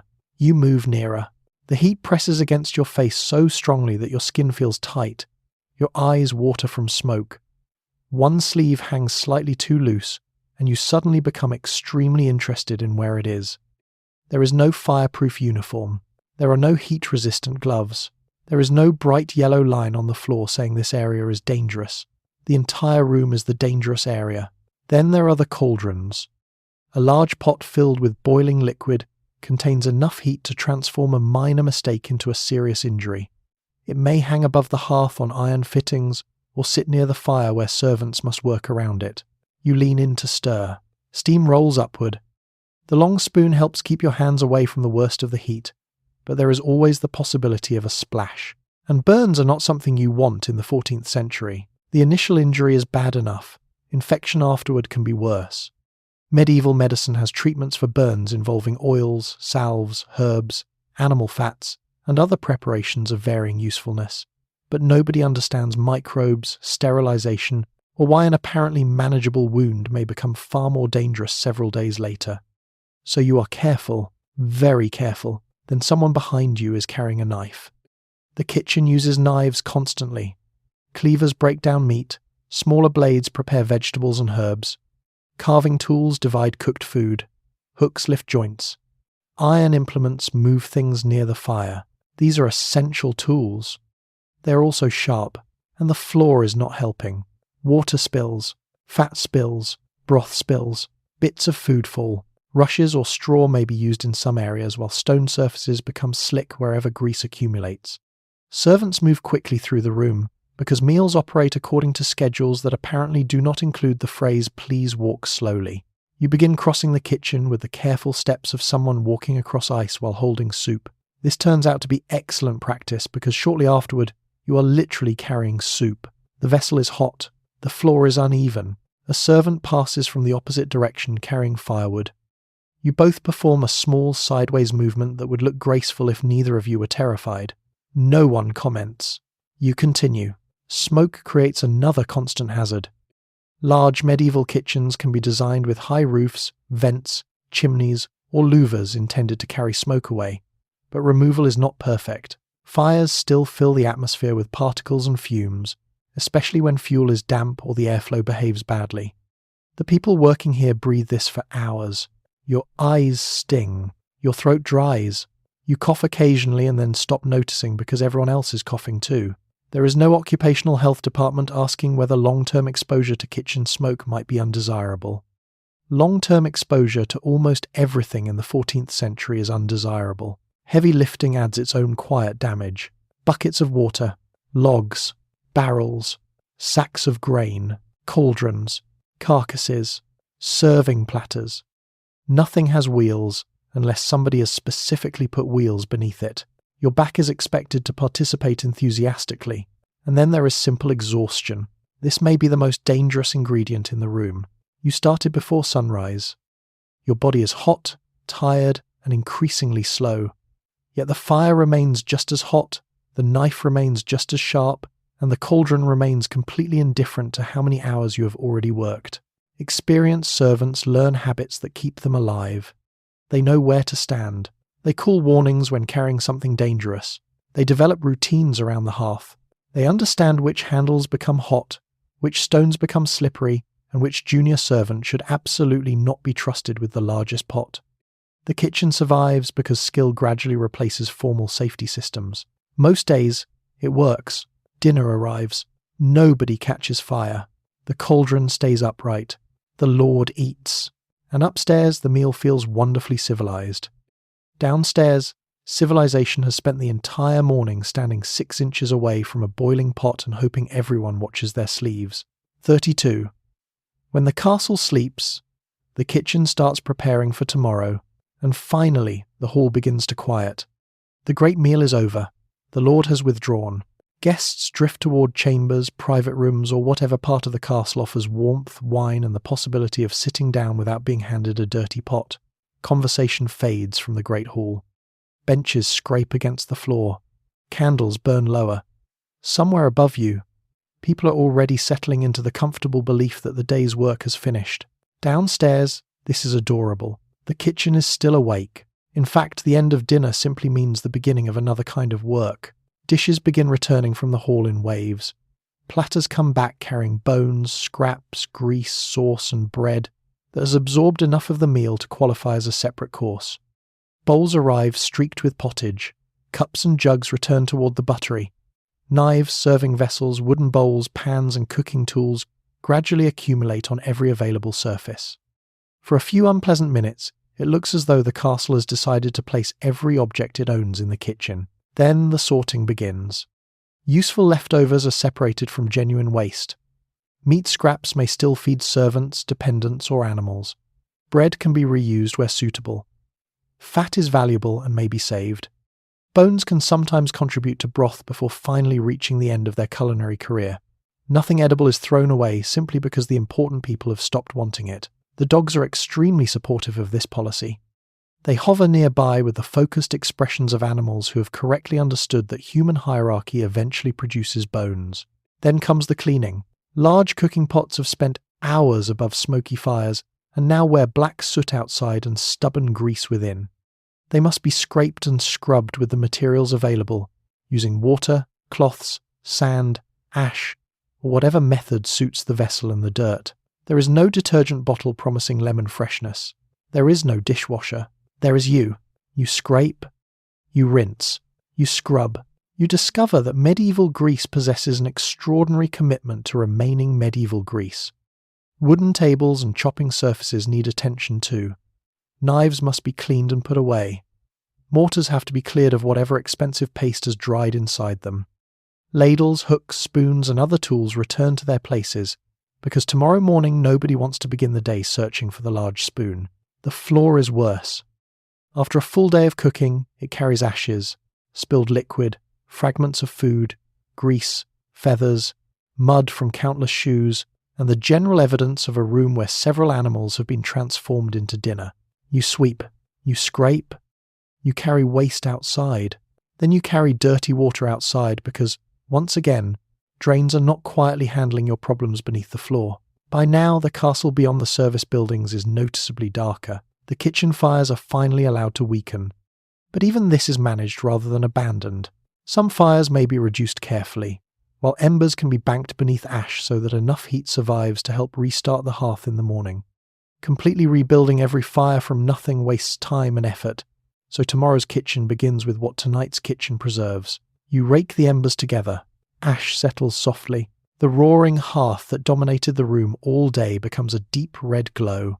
For the first time in hours, you can stand near it without feeling that one side of your face is being cooked. And yet tomorrow is already intruding.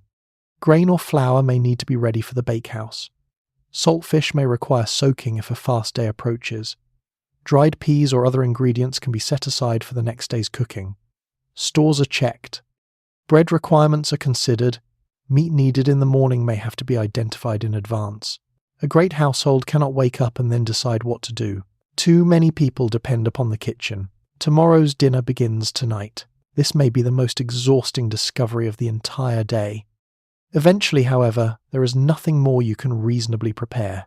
The tables are cleared. The knives are put away. The last bucket has been carried. The hearth glows quietly beneath its ash. You step outside. The courtyard is cold after the kitchen's heat. Your clothes smell of smoke, onions, roasting fat, damp wool, fish, wood ash, and several other things that have become impossible to identify separately. Your hands ache, your shoulders ache, your feet ache. You have been awake since darkness. Above you, the castle windows are going black one by one. For a few hours, everything becomes still. Then somewhere before sunrise, somebody will wake you. The embers will be uncovered. The water buckets will come out, the bread will begin again, and the kitchen, which never really finished today, will quietly become tomorrow,